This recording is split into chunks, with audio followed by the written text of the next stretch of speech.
Hey there and welcome back. If you are getting comfortable right now, maybe pulling the covers a little higher, letting your shoulders drop away from your ears, letting your jaw unclench, letting whatever you were carrying through the day begin to settle quietly into the pillow. Good. Because tonight is one of those stories that asks you to slow down, to step into a world where time moved at a different pace, where evenings stretched until 4 in the morning, and mornings did not really begin until past noon, and where every gesture, every dance, every glance across a crowded room could change the entire course of a young woman's life. Tonight, you are invited. A card has arrived. It is heavy, cream-coloured, the edges gilded so faintly you have to turn it toward the candlelight to see them, the handwriting copperplate and immaculate. Your name is written across the front in the kind of script that someone has clearly taken their time over. Beneath your name, an address in Mayfair. Beneath that, a date in May. You are coming out. You are entering for the first time what the people of Regency England simply called the season. And for the next 4 months or so, your life is going to look like nothing it has ever looked like before. So let us take this slowly. Let us walk together through what it actually meant in the year 1814 to be a young woman of marriageable age in a beautiful gown you did not entirely choose, walking down a London staircase toward a future that had been planned by other people for almost as long as you had been alive. The year is 1814. Napoleon has just abdicated for the first time in the spring of that year, and is on his way to a small island in the Mediterranean, which it is widely assumed will be his final residence. The long war that has shaped your entire childhood, that took your eldest brother into the army at 17, and your second cousin into the navy at 14, that made the price of bread go up, and the price of muslin go up, and the price of almost everything go up, has for the moment paused. The men who have spent years away on the peninsula or in the Mediterranean are coming home. The mood in London this spring is by every contemporary account almost giddy. There has not been a season like this in years. The peace will turn out to be premature. Napoleon will return from Elba within 12 months. And the whole thing will end definitively only at Waterloo in June of the following year. But you do not know that yet. What you know is that London this spring is going to be brilliant, full, expensive, and if your mother is right about your prospects, possibly the most consequential few months of your life so far. The Prince Regent presides over all of this. That is George, the eldest son of King George III, the king who has been declared unfit to rule because of the recurring illness that has gradually overtaken his mind. The regent has been ruling in his father's name since 1811, and his court is, by reputation, the most extravagant the capital has seen in a generation. He is a man of enormous appetites, considerable taste, and very little discipline. The pavilion at Brighton, that strange and beautiful palace with its onion domes and its endless connected rooms, is being built and rebuilt according to his vision. He is, in his way, the spirit of the era that will eventually bear his name. And whether or not you ever meet him personally, and at the highest levels of society you might, briefly, in passing, his presence shapes everything about the world you are about to enter. For your family, the practical question is, what is a season? And how does ours work? Let me give you the structure, because I think it helps to have the shape of the thing in mind before we go any further. The London season was, in essence, the social manifestation of the parliamentary calendar. Parliament sat from roughly January or February through July or August. During those months, the great families of England, who otherwise lived on their country estates, came down to town to attend the sessions, to conduct their business, to consult with their lawyers and bankers, and to participate in an elaborate, carefully orchestrated calendar of social events that had been growing more refined and more demanding for the better part of 100 years. The season was not originally designed as a marriage market for young women. It evolved into one. By the time you were receiving your card in the spring of 1814, the marriage mart aspect of the season has become so dominant that everything else, the politics, the business, the catching up with relatives one only sees in town, has come to feel like the surrounding context for the central question: who is coming out this year? And who will they marry? Coming out, for a young woman of your station, was a single specific event followed by a long and complicated process. The single event was your formal presentation, either at court, if your family had the connections to manage it, or simply at your first major ball of the season. From that night onward, you were what was called out. You could be addressed by gentlemen who had not been formally introduced to you in the schoolroom phase of your life. You could be invited to balls and roots and breakfasts, and Venetian breakfasts and morning concerts. You could appear at Almack's, that famously exclusive set of assembly rooms in King Street, if you had been judged suitable by the women who controlled access to it. You could, in short, be courted. Before that night you had been a girl in the schoolroom, off limits to suitors, your existence acknowledged but not really considered as a social fact. After it, you were a candidate.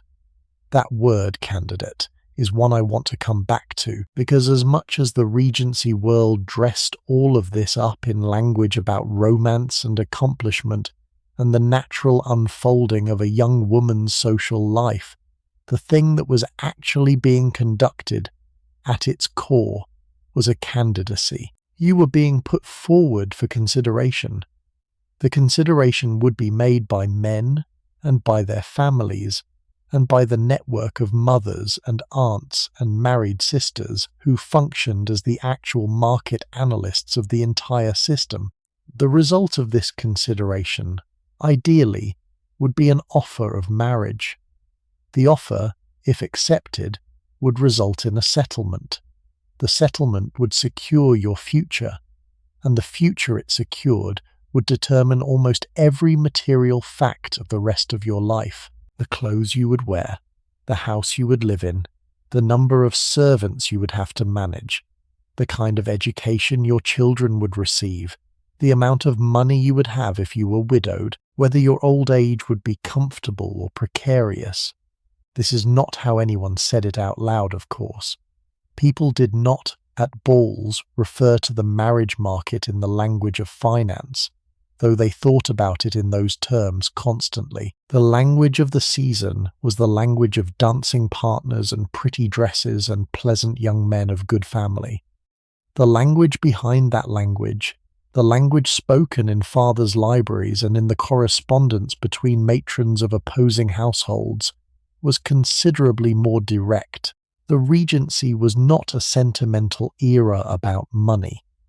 It was an era that understood with great clarity that the difference between a life of gentle dignity and a life of slow humiliation, for a woman of your class, very often came down to which gentleman handed you down to supper at a particular ball in a particular spring. The question of who was invited to the season at all is more complicated than the romance novels tend to suggest. At the very top you have the great aristocratic families, the dukes and the marquises and the earls and the viscounts and the barons, and their daughters move through the season with a kind of natural inevitability. The doors of every drawing room in town open for them.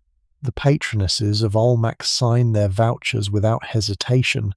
The dance cards fill themselves before the orchestra has finished tuning. Below them you have the wealthy gentry, families with substantial estates but no title, and these families participate fully in the season, but with rather more management required. Their daughters need sponsoring by a relative who has herself been presented at court. Their vouchers for Almack's must be requested and might be refused. Their dance cards do not fill themselves. They are filled by careful introduction, by the cultivation of useful connections, by the attentive labour of mothers who know exactly which young man's grandmother went to school with which patroness's aunt.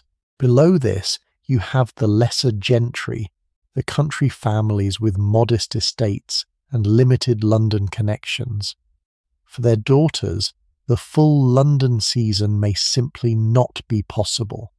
Instead, they have the season of the local market town, the assembly rooms at Bath or Tunbridge Wells or Cheltenham, the country balls hosted by the squire's wife, the chance meetings at the houses of neighbours. This is the world Jane Austen wrote about, mostly. Her characters are not, for the most part, debutantes at Almack's.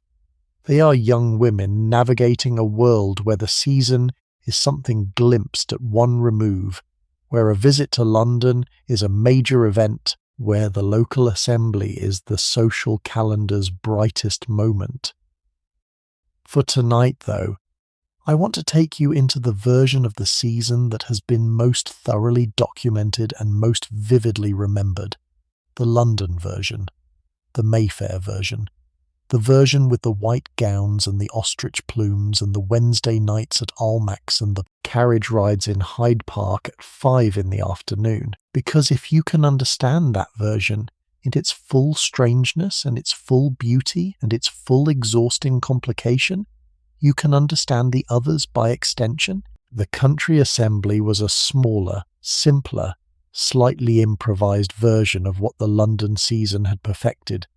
So your card has arrived, or rather, the family decision has been made, and the preparations are beginning. Your mother has written to your aunt in town, who has written to her cousin who is presented at court, who has written to her friend who is on the lists for Almack's. The dressmaker has been booked, the townhouse has been opened, if your family owns one, or rented for the season, if not. The carriage is being made ready. The trunks are being packed.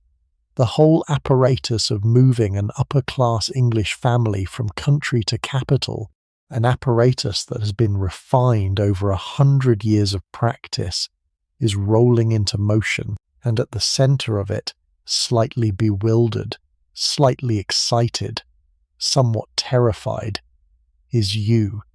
I want you to hold that picture in your mind for a moment. The card on the silver tray, the mother making lists, the dressmaker's measurements being taken in the morning room, the first faint sense that something enormous is about to happen and that you are, somehow, both the centre of it and the least powerful person in the entire arrangement.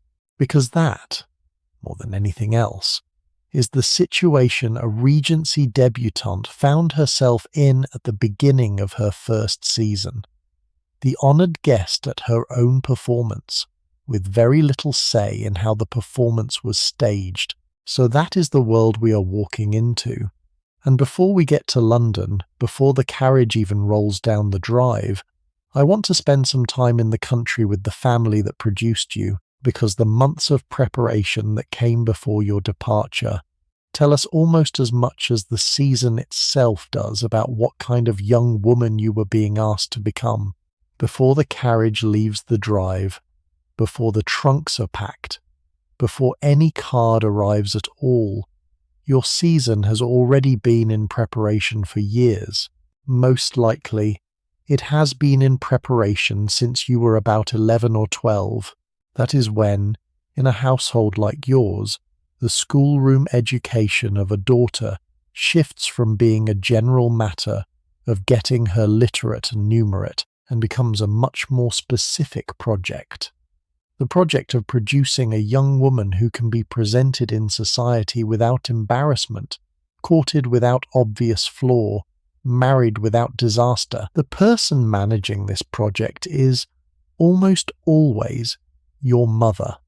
And I want to spend a moment with her, because I think the figure of the Regency mother gets less attention than she deserves in popular accounts of this era. The novels and the films tend to focus on the daughter, who is the romantic protagonist, and on the father, who provides the comic relief or the financial threat. The mother often gets reduced to a flutter of anxiety about marriage prospects, a sort of comic background figure with a permanently fluttering handkerchief.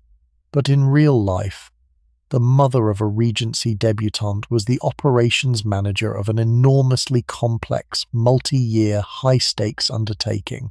She was, in effect, both the strategist and the executor of her family's most important social investment, and she was almost entirely without formal training or institutional support. She had to figure all of it out. She had to think about the long arc. If she had 3 daughters, she had to think about how to space their entries into society so that they were not competing too directly with one another, while also not waiting so long that the elder ones grew uncomfortably old before the younger ones came out. There was an unspoken convention that younger sisters did not come out before elder ones, and a family with 3 or 4 daughters in close succession could find itself in a kind of slow-motion logistical bind, the elder still searching for a husband while the younger waited in the schoolroom, growing impatient. Mothers managed this with the kind of attention that, in another era, might have run a small business. They thought about which season suited which daughter best. They thought about whether to combine 2 girls' first years if the elder had not married in her debut season. They thought about the optics of every decision, because the world was watching, and the world remembered. She had to think about the family's finances and what could be afforded. A full London season for a debutante, if you did it properly with the wardrobe and the carriage and the rented house in a fashionable street, and the supper parties given in your own drawing room, could cost the modern equivalent of many tens of thousands of pounds. Some families did it once, magnificently, and then could not afford to repeat it. Others spread the cost across multiple years and accepted a more modest establishment, a less fashionable street, fewer of the very expensive items in the wardrobe, more reliance on the kindness of relatives. A few of the very wealthiest could simply absorb the expense without strain, but those families were a small minority. Most middle gentry families, the kind who appear in Austen's novels, considered the London season a substantial financial undertaking that required real planning. She had to think about your accomplishments, that very specific Regency word for the cluster of skills that a young lady was expected to be able to display in company. You were expected to be able to play the pianoforte, or the harp, or both. You were expected to draw, in pencil and in watercolour. You were expected to speak French passably, and Italian if you could manage it, and to read both.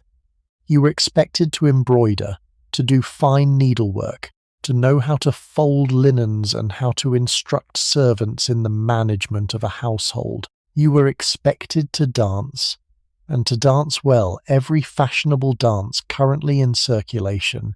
You were expected to sing with restraint, in a voice that carried only as far as the room required.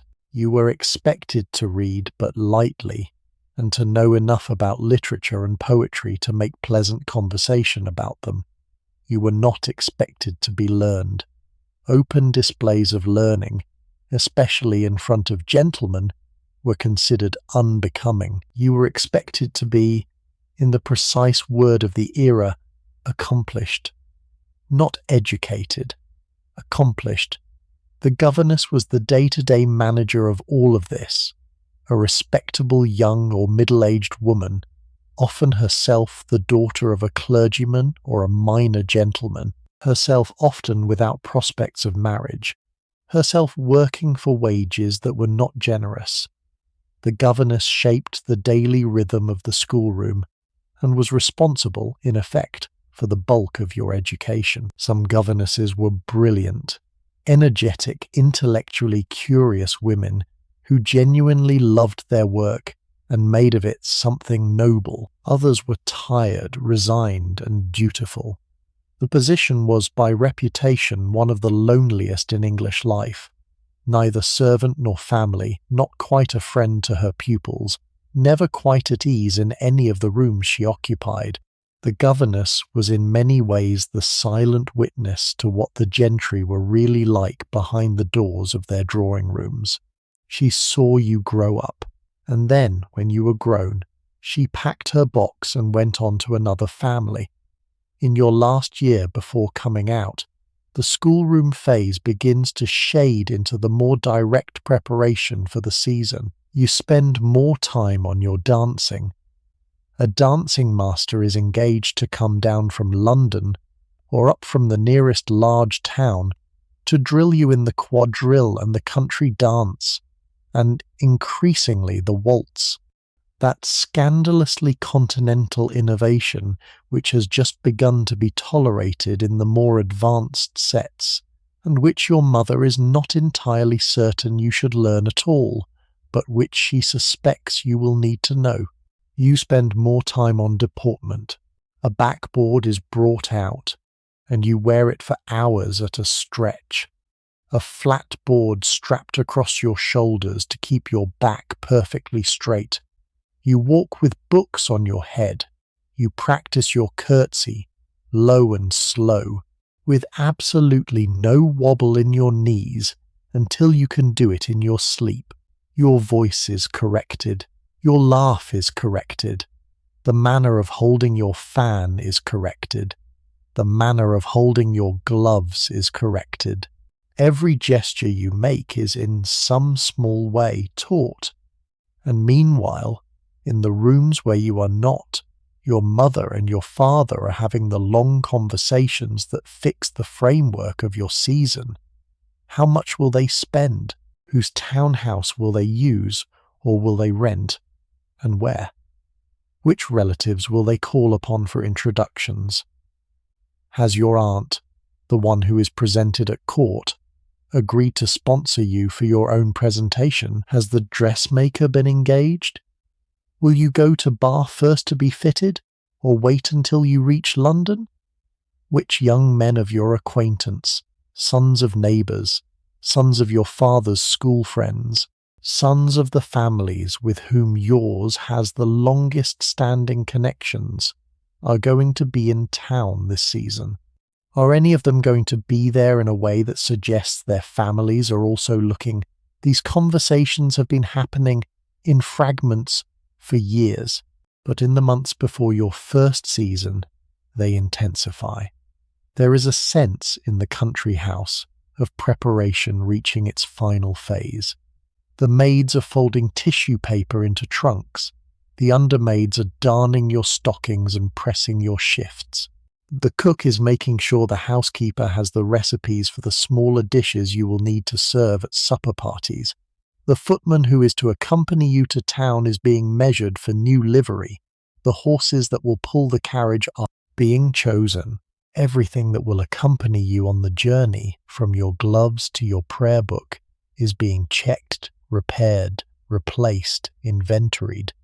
I want to pause on something here, because I think it is worth seeing clearly. The level of organisation involved in a Regency season has very few exact parallels in modern life. The closest, perhaps, is something like a wedding, or a major theatrical production. Many specialised workers, considerable capital, months of preparation, all converging on a relatively short period of intense activity, all centred on a person who is herself, in many ways, the object rather than the agent of the production. You did not plan your season. Your season was planned for you. You wore the gown that had been chosen. You danced with the partners to whom you had been introduced. You went to the houses on whose lists your family had been placed. You smiled. You curtsied. You replied with the words you had been trained to use. The amount of personal autonomy involved was, by the standards of any modern expectation, very small. And yet, within that small space, An enormous amount of meaning was made or lost. The journey from country to town was itself a substantial undertaking. If you lived in the north, you might be travelling for 3 or 4 days. If you lived in the home counties, perhaps a single very long day. The carriage, loaded with trunks and hat boxes, would set out early, with you and your mother, and perhaps a maid inside, your father and your brothers travelling separately on horseback or in a second carriage, and the journey would proceed at the pace the roads allowed. You would stop at coaching inns for changes of horses and for meals. You would sleep at posting houses where the proprietor remembered your father from the year before. You would gradually watch the landscape change from the agricultural quiet of the country into the increasing density of villages and market towns, and then, finally, into the long approach to London itself, with its outlying suburbs giving way to the terraces and squares of the capital. The first sight of London, for a young woman who had perhaps never seen it before, was almost universally reported in contemporary letters and diaries as overwhelming, the smoke hanging in a permanent grey haze over the rooftops, the noise more than you had imagined possible, even from the carriage with its windows up, the press of people, the rattle of other carriages, the cries of street vendors in dialects you could not always follow, the smell of coal fires and horses and 1,000 kitchens. Even for a girl who had spent every summer at Bath, London was something else. It was not just larger, it was different in kind. And as the carriage turned at last into the quiet residential streets of Mayfair, into the calm of a square with its iron railings and its plane trees and its terraced fronts of pale brick and white stucco, into the sudden gentility that distinguished the West End from the rest of the metropolis, you would feel, for the first time, the actual weight of where you had arrived. Your house for the season was waiting. The knocker was on the door. The shutters were open. The first servants had gone ahead of you and were standing in the hall to welcome the family. And in some upstairs room in tissue paper, your gowns were already hanging. The season technically had not begun, but it was in every meaningful sense about to. The London house your family has taken for the season is in one of the squares or streets of Mayfair, and where exactly it sits has already told the world a great deal about you before you have so much as set foot in a drawing room. London in 1814 is, in its fashionable West End, a city of geographical hierarchy. Berkeley Square, Grosvenor Square, Hanover Square, the streets running off them, Brook Street, Mount Street, Curzon Street, Park Lane. These addresses carry weight. They communicate, instantly, the rank of the family inside. Across the road in a different street, whose name does not appear in the same sentences in the morning newspapers, a similar terraced house with similar pale brick and similar iron railings would be in pure architectural terms almost identical, but its address would be slightly less. And in a season where everything was being read for signal, the address mattered. If your family owned a townhouse, you were fortunate. Most did not, even among the gentry who came up for the season. The expense of maintaining a substantial London property year-round, with its housekeeper and its caretaker, and its fires lit periodically through the winter to keep the damp out, was beyond what most families could justify when they used the house only during the 4 or 5 months of the season. So most rented. The rental market for the season was a brisk and specialised one. Agents handled it. Letters went back and forth in the months before, between your father's man of business and the agents who handled the leases on the most desirable streets. The terms were negotiated. The dates were fixed. By March you knew where you were going. By April the housekeeper had been sent ahead with the senior staff to open the rooms, beat the carpets, light the fires, arrange the linen, and ensure that everything was in readiness for the family's arrival. The opening of a London house for the season was its own small ritual. The shutters, which had been closed for months, were thrown back. The dust covers were lifted from the furniture and folded away. The chimneys were swept. The kitchen ranges were lit. The plate, which had been kept in the strong room over the winter, was brought out and polished. The bedchambers were aired.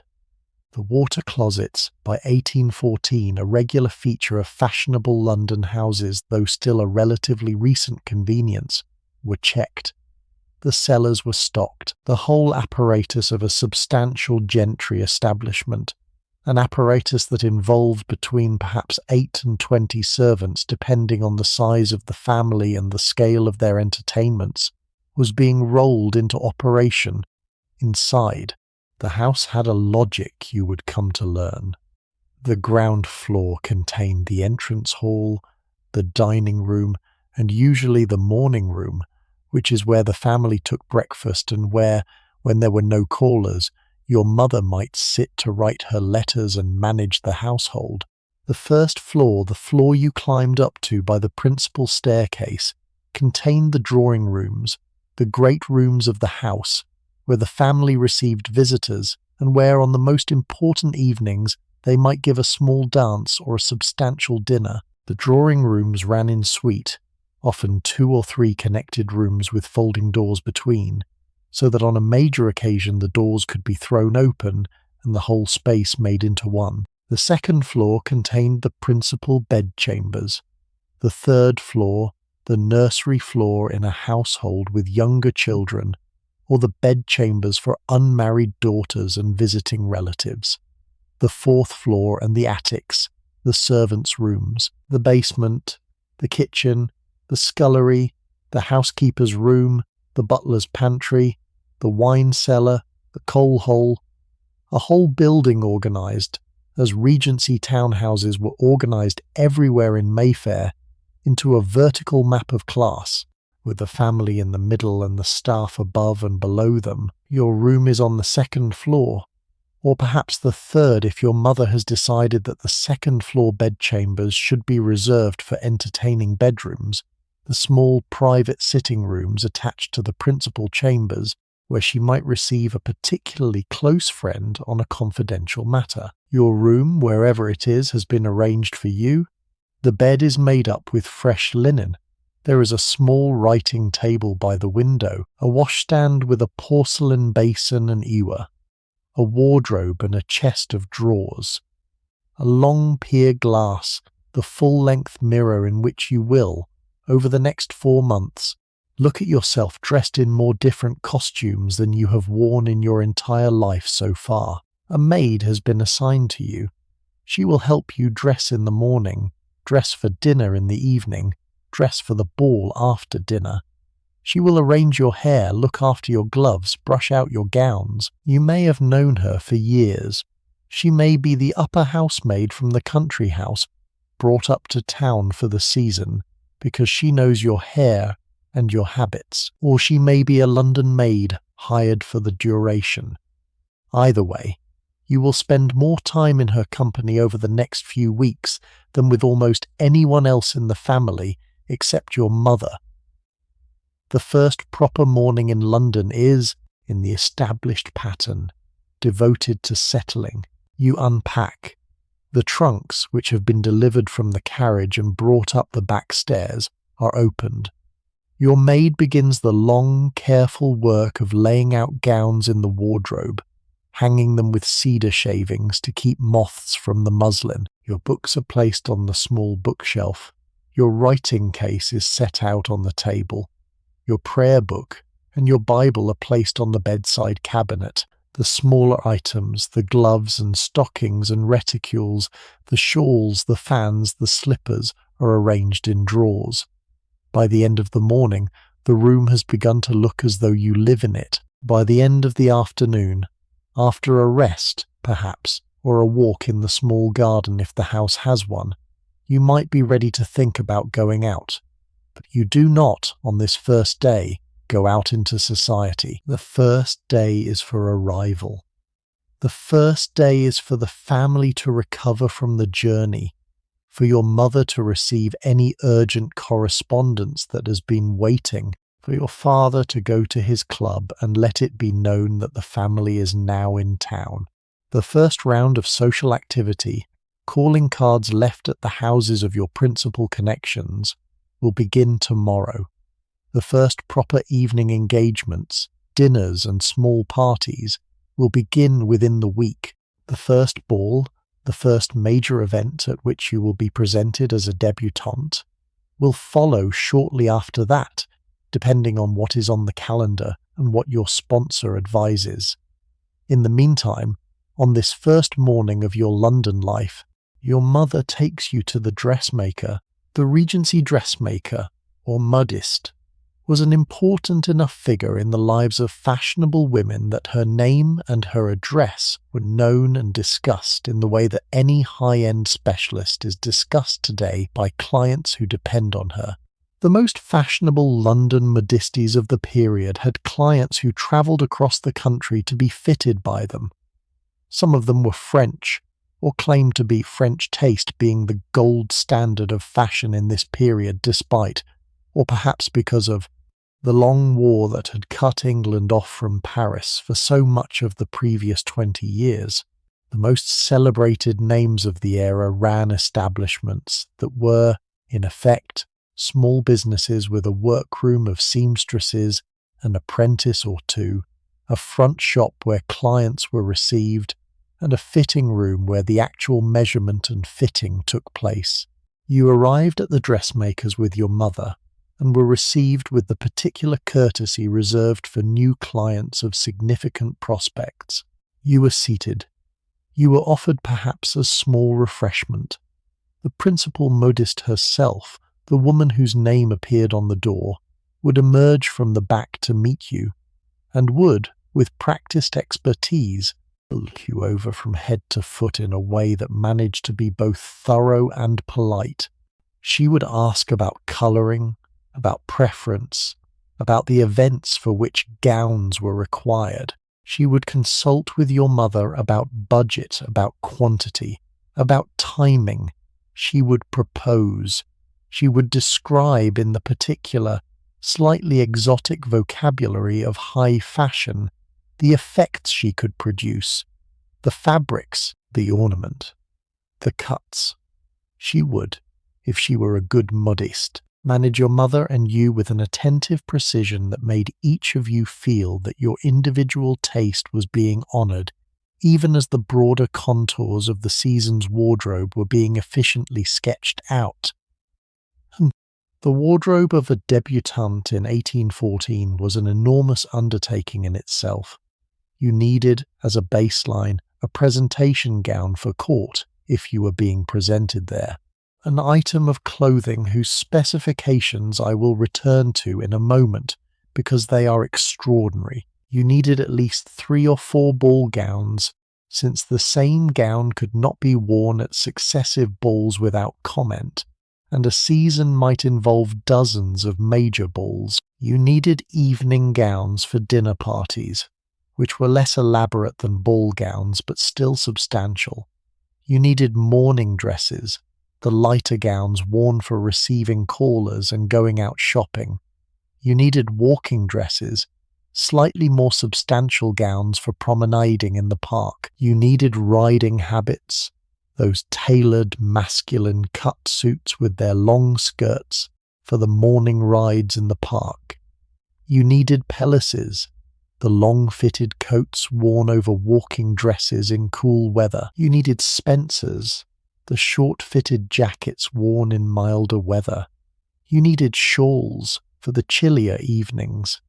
You needed gloves, dozens of pairs, since gloves got dirty quickly and white gloves had to be perfectly clean. You needed slippers, dozens of pairs, since dance slippers wore through after a few balls and could not be repaired economically. You needed bonnets, hats, caps, fichus, chemisettes, reticules. You needed everything, and almost all of it, in the late spring and summer of a London season, was being made for you, item by item, by the workrooms of the modistes. You were now being driven between, the fittings stretched across days and then weeks. You stood in the chemise and stays you would wear under each gown, on a small platform in the fitting room, while a seamstress on her knees pinned the hem and another stood behind to adjust the back, and the modist walked around you, considering the line of the bodice and the fall of the skirt. You stood for hours. You were tired. Your back ached. You were not allowed to fidget. The modiste consulted with your mother.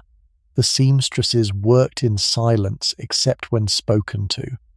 The afternoon light fell through the muslin at the window, illuminating the gauze and the silk, and the satin, and the fine wool, the materials that would shortly become the actual physical envelope of your social existence over the coming months. Most of your gowns, by the convention of the era, were white. The white gown for an unmarried young woman, particularly in her first season, was so universal that it has come down to us as one of the defining visual features of the Regency Debutante. It signalled youth, it signalled purity, in the sense the era used that word, meaning unmarried and respectable. It signalled the absence of the more elaborate colouring permitted to married women and to those who had been out for several seasons, and who could now wear the deeper colours, the rich blues and the warm reds, that gave the older women's clothes their distinct presence in the ballroom. White was the colour of the candidate. The white muslin, in particular, was associated with the young, and the white silks and satins for evening, and the white sprigged muslins worn during the day. There were exceptions. A pale blue, a soft pink, a delicate green were within the acceptable range, but the dominant note of a debutante's wardrobe was the white that in the lit ballrooms of London made the young women look almost like a separate species among the more colourful and confident married women in their stronger shades. The materials themselves were among the finest the world produced. The muslin came from India, the very lightest and finest of it, the fabric so delicate that it was said in jest, though never seriously, that you could pass an entire gown's worth of it through a wedding ring. The silks came from Lyon, from Italy, from China. The lace came from Brussels, from Honiton, from Buckinghamshire. The fine wools came from the West Country and from Yorkshire.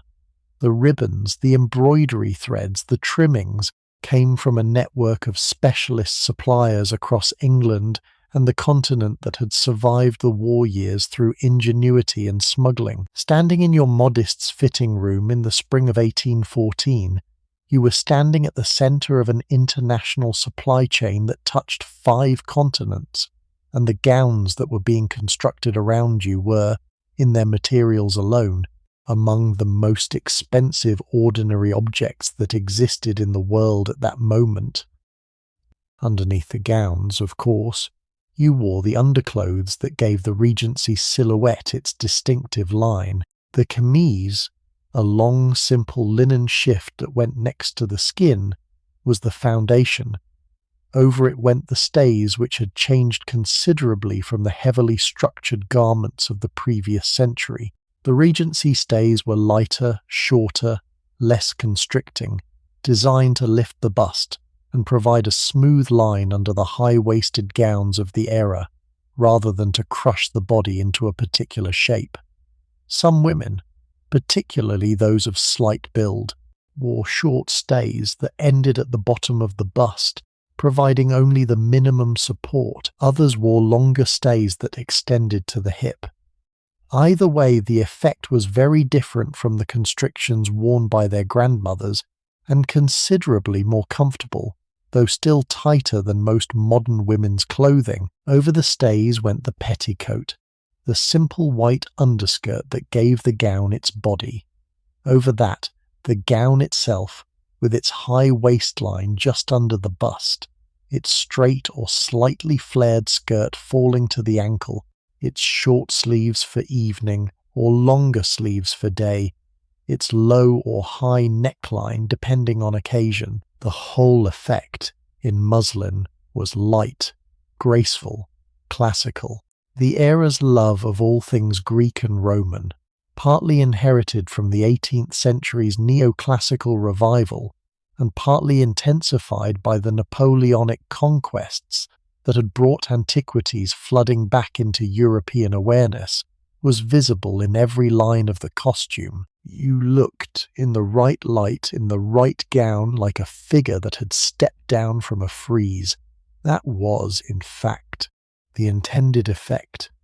There is a small and persistent legend about Regency women dampening their muslin gowns to make them cling more closely to the body. It is mentioned in a few satirical pieces from the era, and it has been repeated countless times since. There is very little evidence that the practice was ever widespread among women of any respectability. It would have been considered indecent. It would have been physically uncomfortable in cool English weather. It was almost certainly an exaggeration meant to caricature the more revealing fashions of the period, rather than a description of actual behavior. But the fact that the joke existed, the satirists could make it, and audiences could understand it, tells you something about the cultural anxiety that the new, lighter, more revealing styles of the Regency had produced. The clothing of 1814 was, by the standards of 1780, almost shockingly informal. The body was visible in a way that earlier dress had concealed. Older observers complained. Younger observers celebrated. The muslin, dampened or not, was the focus of a generational argument about what young women's bodies should look like in public. Your hair, in 1814, was being arranged according to the prevailing fashion, which was a softer, more natural style than the elaborate constructions of the previous generation. Curls clustered around the face. The longer hair behind was caught up into a low knot or chignon, sometimes ornamented with a comb, a bandeau, a ribbon, or for the most formal evenings with feathers or with the ostrich plumes that were required for a court presentation. You did not, in 1814, wear powder. The white powdered hairstyles of the 18th century were, by this point, associated almost entirely with the older generation, with court formality, and with French aristocrats who had not survived the Revolution. Powder, for the Regency young, was the past. Your own natural colour, dressed simply, was the present. Your gloves, at all times when you were out, were essential. Long white evening gloves for the ball, reaching above the elbow, made of the finest kid leather. Shorter gloves for daytime wear. Coloured gloves were rare for unmarried women, white being the safe choice for almost every occasion. You changed your gloves frequently, kept spare pairs, never appeared in soiled gloves in public. The state of a young woman's gloves was, almost in itself, a statement about the state of her household. Clean gloves, fresh gloves, gloves that fit perfectly, signalled an establishment with the resources and the attention to detail to maintain such standards. Soiled or torn gloves signalled something less. By the end of your second week in London, after multiple visits to the modist, after the seamstresses have come to the house for some of the final fittings, after the bonnet maker has delivered her work and the shoemaker has delivered his, your wardrobe is, more or less, ready. The principal gowns are hanging in your wardrobe, the accessories are arranged in their drawers, the ball slippers are ranked in pairs in the bottom of the cabinet. The court presentation gown, if you are being presented, hangs separately, sometimes in a special cupboard of its own, the most expensive and most laboured over single object in the entire collection. You stand briefly in your room, with the wardrobe open, looking at it all. There is more clothing here than you have ever owned at one time in your life. There is more money's worth of clothing here than most people in England will see in a year of work. And all of it is for you. All of it has been made for you. All of it is going to be worn in turn, in the rooms you have not yet seen, in front of people you have not yet met, in the service of the long process that has now, almost, begun. If you are being presented at court, and not every debutante was, the day of your presentation is now approaching, and I want to walk you through what that day involved, because it was, by any reasonable measure, one of the strangest social events that has ever existed in English life. Court presentations were held during the season at the Queen's drawing room, the formal reception held by Queen Charlotte, the wife of the ailing king, who continued to hold the formal court functions even as her husband had withdrawn into the private rooms at Windsor, where he was being cared for. Queen Charlotte was by 1814 a woman in her late 60s, plain of face, dignified of bearing, deeply traditional in her view of court ceremony, and absolutely uninterested in adapting court convention to the changing fashions of the wider world. Untopen, this was the central and almost comic problem of the court presentation as it existed in the Regency era. The Queen, rooted in the manners of the previous century, required that those presented to her appear in the formal court dress that had been standard in the 1770s and 1780s. The wider fashion of the world had moved on, drastically.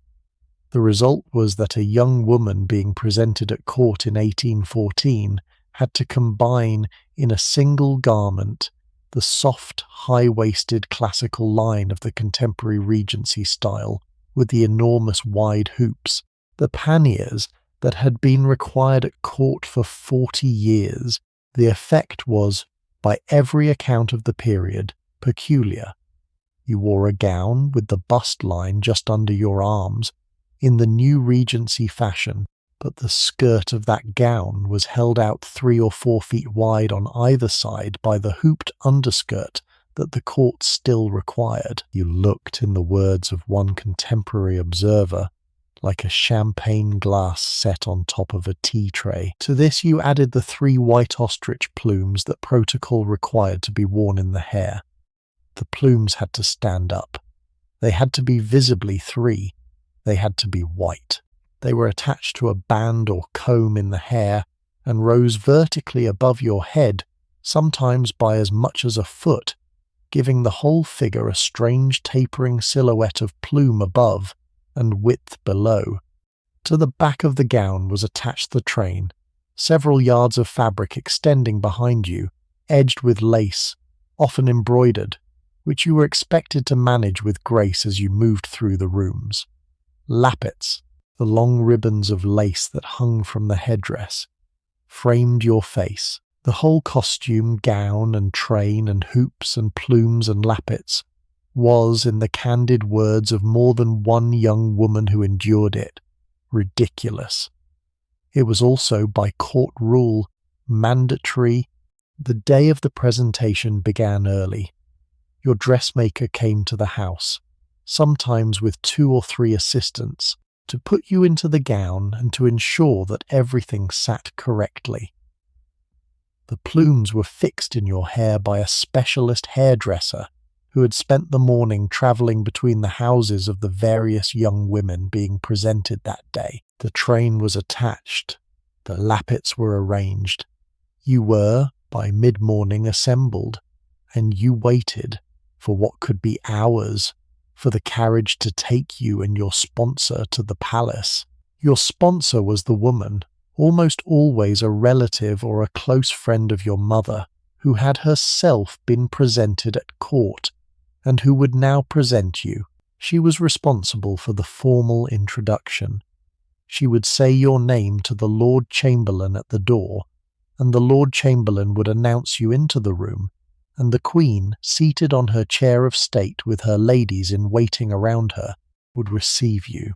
The actual ceremony, The moment of presentation itself took perhaps 2 or 3 minutes, sometimes less. The Queen was old, the day was long, the line of debutantes and other persons being presented stretched on for hours. The actual moment was over almost before it began, but what a moment it was.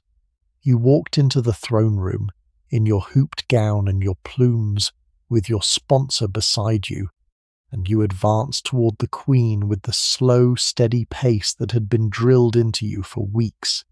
You reached the prescribed point in the room, perhaps 8 or 10 feet from the Queen, and you sank into the deep court curtsy that you had practiced so many times you could do it in your sleep. Knees bent, back straight, head bowed slightly, the dip going almost to the floor and rising again with no perceptible wobble. The Queen extended her hand. You rose, advanced and kissed her hand, or were kissed on the forehead by her if you were the daughter of a peer, the precise gesture varying according to your rank. You curtsied again, and then, and this is where the real test came, you began to back out of the room. You backed out, because court etiquette did not permit you to turn your back on the monarch. You walked backward, in the gown with the 4-foot hoops, with the train you could not see behind you, with the plumes wobbling above your head, all the way back across the throne room to the door. You did this, as you had been taught, by managing the train with a small flick of your foot at the appropriate moment, by the woman immediately behind you whispering directions if you began to drift, by the slow, careful steps that ensured you did not catch your heel and pitch backward into the floor. Some women did fall. The accounts of the period record several such incidents with the kind of horrified attention that suggested the fall of one young woman backward into her own train was an event the entire court would discuss for weeks afterward. You did. You very fervently hoped. Fall. When you reached the door, you curtsied a final time. You turned, and you walked out into the antechamber, where your maid and your mother were waiting to take charge of you. The hoops were unhooked, the train was detached, the gown was carefully gathered up. You sat, for the first time in hours perhaps. You drank a glass of something. The court drawing room was over for you. You were formally presented. You had become, in the eyes of the strict ceremonial law of the realm, an adult young woman who could now appear in society at the highest level. The next time you crossed a ballroom, it was as a person whose name had been spoken in the throne room of St. James's Palace, and that was, in 1814, a status worth the entire elaborate, ridiculous performance. Not every debutante went through this.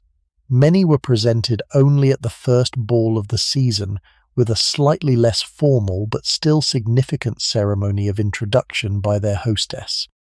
The court presentation was reserved for the daughters of peers, the daughters of senior baronets, the daughters of certain knighted families with court connections, and the daughters of such gentry families as could secure a sponsor with the right relationship to the court. It was a marker of social rank in itself. To have been presented at court was to belong, demonstrably, to the inner circle of English society. To have been a debutante without a court presentation was perfectly respectable, but it placed you on a slightly different rung of the same long ladder. Whichever path you took, the formal entrance into society was now made. From the day of your court presentation, or from the night of your first ball, the rhythm of your London life began. And that rhythm, the day-by-day pattern of the Regency season, is the next thing I want to walk you through, because once you have understood the shape of a debutante's day, you understand most of what the season actually felt like to live through. Mornings during the London season did not begin early. By the standards of the country, where you would have risen at 7 or 8 to take advantage of the daylight, London hours felt almost decadently late. You woke at perhaps 9 or 10 in the morning, sometimes later if the previous night had been a ball that did not end until 4. Your maid drew the curtains. You sat up in bed. A tray was brought in with a small breakfast, often just bread and butter, and a cup of chocolate or tea. The full family breakfast was less universal than country mornings. In London, family members tended to eat in their own rooms or at separate times, depending on the schedule of the day. The morning toilet took perhaps an hour and a half if you were dressing for a major engagement, less if you were simply preparing for morning calls and a walk in the park. You were washed, you were brushed, you were laced into stays, you were drawn into a chemise and a petticoat and a morning gown, and your hair was dressed. By 11 or 12, you were ready to face the day. And the day, for a debutante in the Regency season, was structured around a set of conventions so specific that they functioned almost as a script. The morning, in this slightly counterintuitive city where the morning ran from about 11 to about 3 in the afternoon, was the time for what were called morning calls. This is one of those phrases of the era that confuses modern readers, because the activity it describes did not happen in the morning at all by our reckoning. Morning calls were the formal social visits that ladies paid to one another's drawing rooms during the early afternoon, between roughly noon and 3. The visit was short by convention, 15 or 20 minutes at most.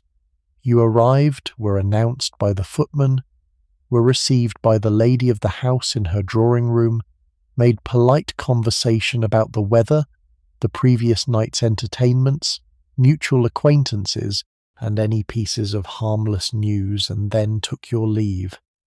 You then proceeded to the next house, made another 15-minute call, and continued through the afternoon, sometimes paying as many as 5 or 6 calls in succession. Ja, Kiksen. A whole system was governed by the calling card, a small printed or engraved piece of stiff white paper bearing your name and, after you were married, your husband's name. If the lady of the house was at home and receiving, you were shown up to the drawing room and made your call in person.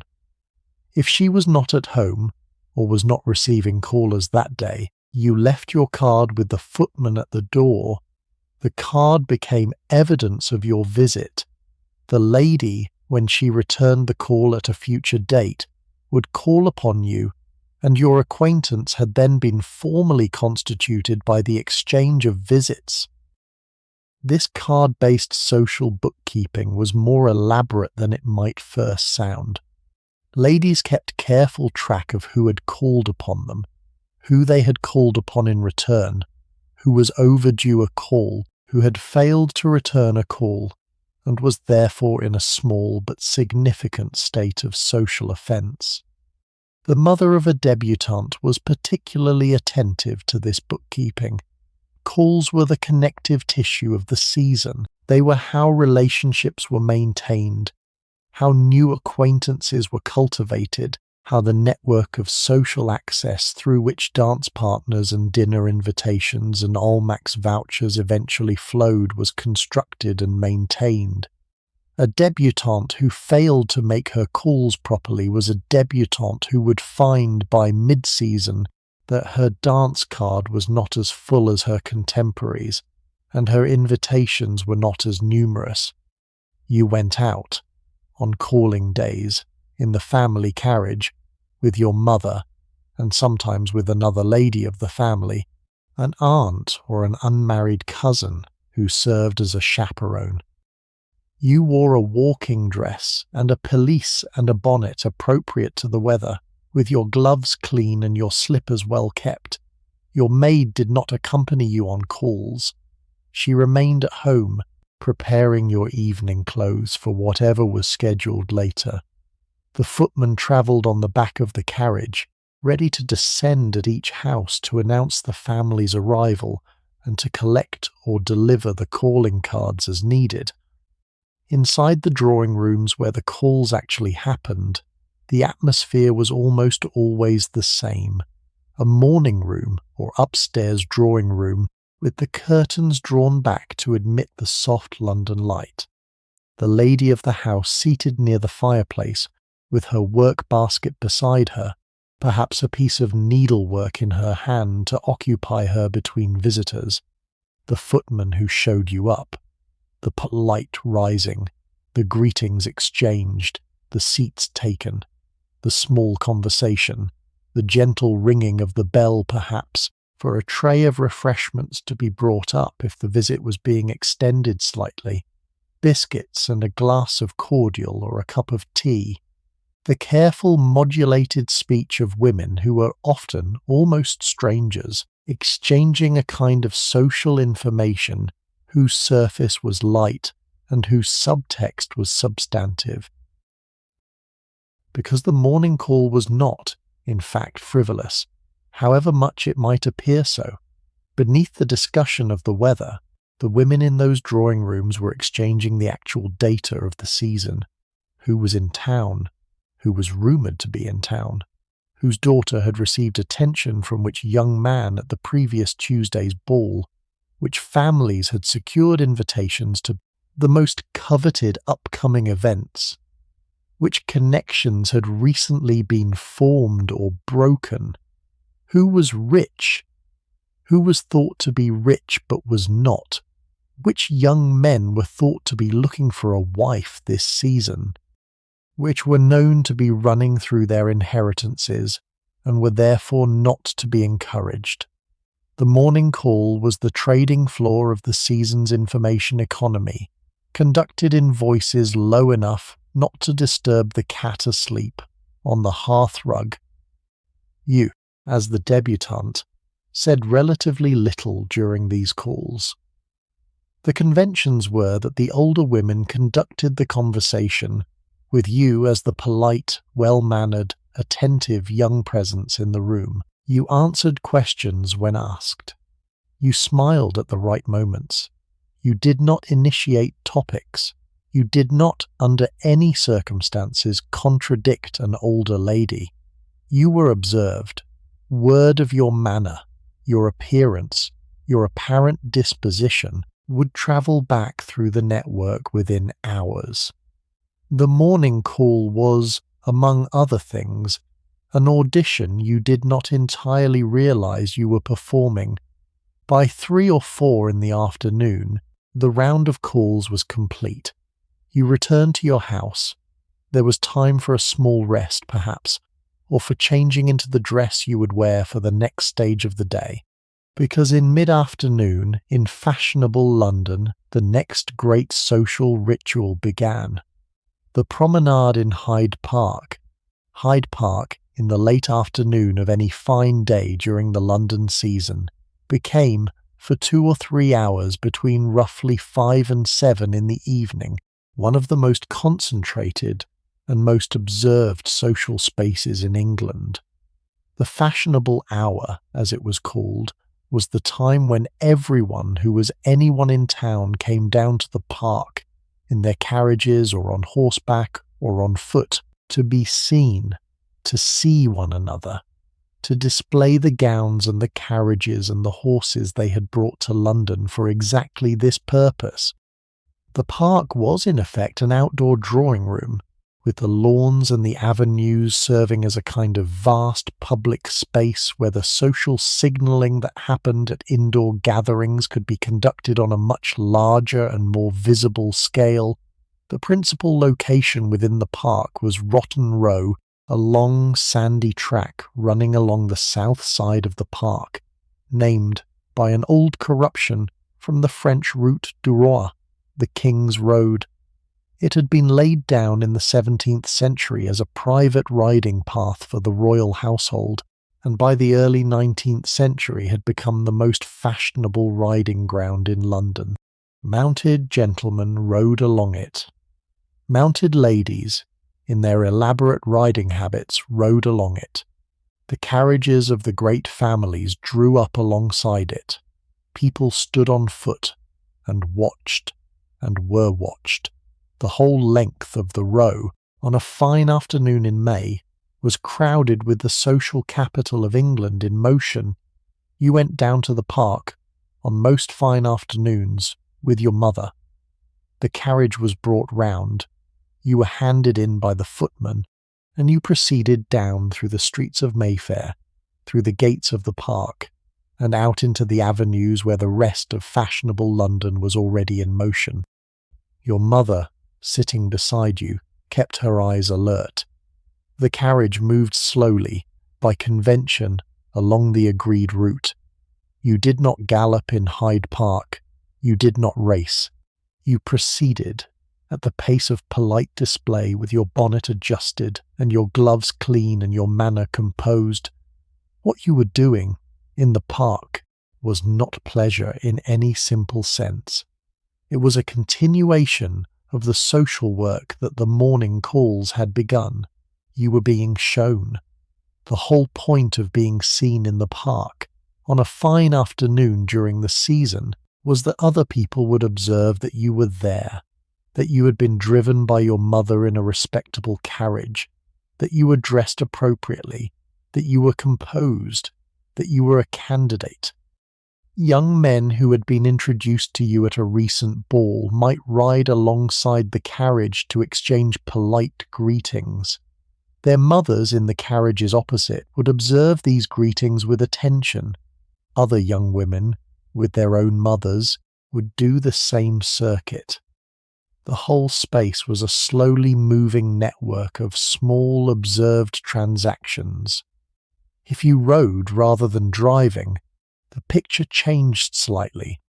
You wore the riding habit, that splendid tailored garment, almost a coat over a long skirt, that gave you the most masculine and the most authoritative silhouette of any costume you could wear in public during the Regency era. The riding habit was usually deep blue, dark green or dark red, fitted closely at the waist, with mannish lapels and revers, sometimes with epaulettes echoing military fashion, and a high-crowned hat with a feather. The skirt was extremely long, designed to drape almost to the ground when you were in the side saddle, so that no inch of leg or boot was visible. The whole effect on a tall, well-built young woman on a fine horse was striking. Riding was one of the few public situations in which a young woman could appear, without indecency, in a costume that suggested confidence, command, and physical capability. You rode, accompanied by a groom, or by your father, or by an authorized male escort.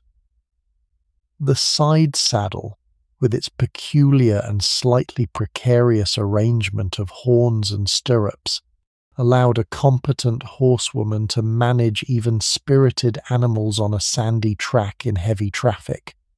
You rode at the trot, occasionally at the canter, never at the gallop. You smiled at acquaintances. You acknowledged by the smallest inclination of the head the gentlemen who took off their hats to you as you passed. You did not, on Rotten Row, hold long conversations on horseback. The whole thing was movement, brief greeting, continuation. It was social presence in its most distilled form. The park in the fashionable hour was crowded enough to be slow. The carriages backed up at the gates. The riders had to thread between vehicles. Pedestrians stood by the rails and watched. The whole West End on a fine evening was, in effect, on parade. And among the people watching, the mothers and the chaperones and the young women and the young men, there was a constant low-level reading of the scene, who was riding with whose carriage had drawn up alongside whose, which young man had taken his hat off to which young woman a moment longer than was strictly required, which old lady had ostentatiously failed to acknowledge whose. The whole afternoon was, like the morning calls, a transaction of observation, and the same information that had been exchanged in drawing-rooms a few hours earlier was being exchanged again now in different form, in different combinations, with different shades of nuance. By around 7, the fashionable hour was ending. The carriages were turning back. The riders were heading home. The light in May or June was still high, but the time had come to return for dinner. You were driven back to the house. You climbed down. You went up to your room. Your maid was waiting with the dinner gown laid out. And the next phase of the day began. Dinner during the London season was later than country dinner. By 1814, in fashionable households, the hour had crept forward to 7 or 7:30, considerably later than the 4 or 5 o'clock dinner that older country families still kept. Dinner was a formal meal. You were dressed properly for it.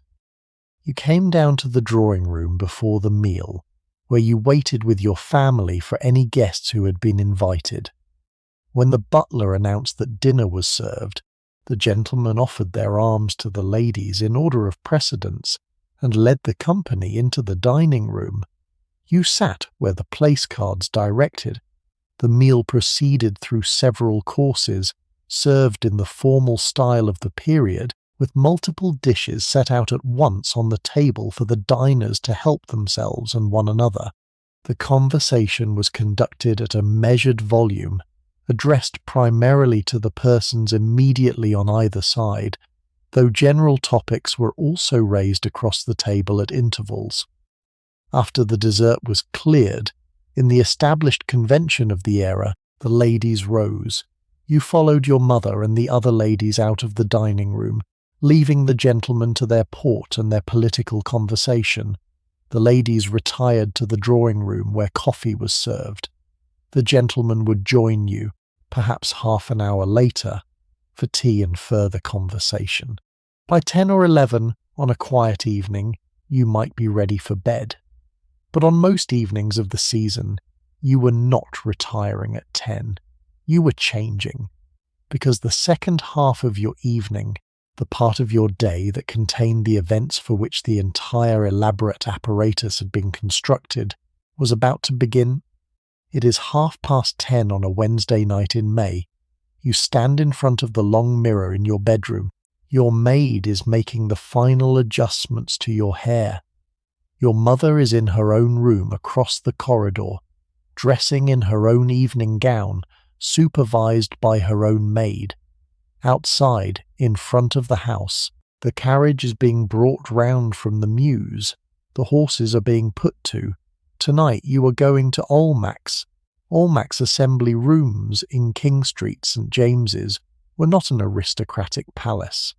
The building itself was relatively plain by the standards of grand London architecture, a set of large interconnected rooms above a colonnaded ground-floor entrance, with a substantial ballroom, a smaller card room, and a refreshment room.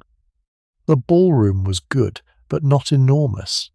The decoration was tasteful, but not lavish. The food, as we will come to in a moment, was famously and almost defiantly plain. From the outside, and even from the inside, Almack's did not look like the most exclusive social space in England. It looked like an unremarkable assembly room of which there were many in London. What made Almack's was not the building. It was the system of admission. Almack's was governed by a committee of women known as the Lady Patronesses. There were, at any given time, between 6 and 8 of them, each of whom held the position by a combination of rank, connection, and personal authority.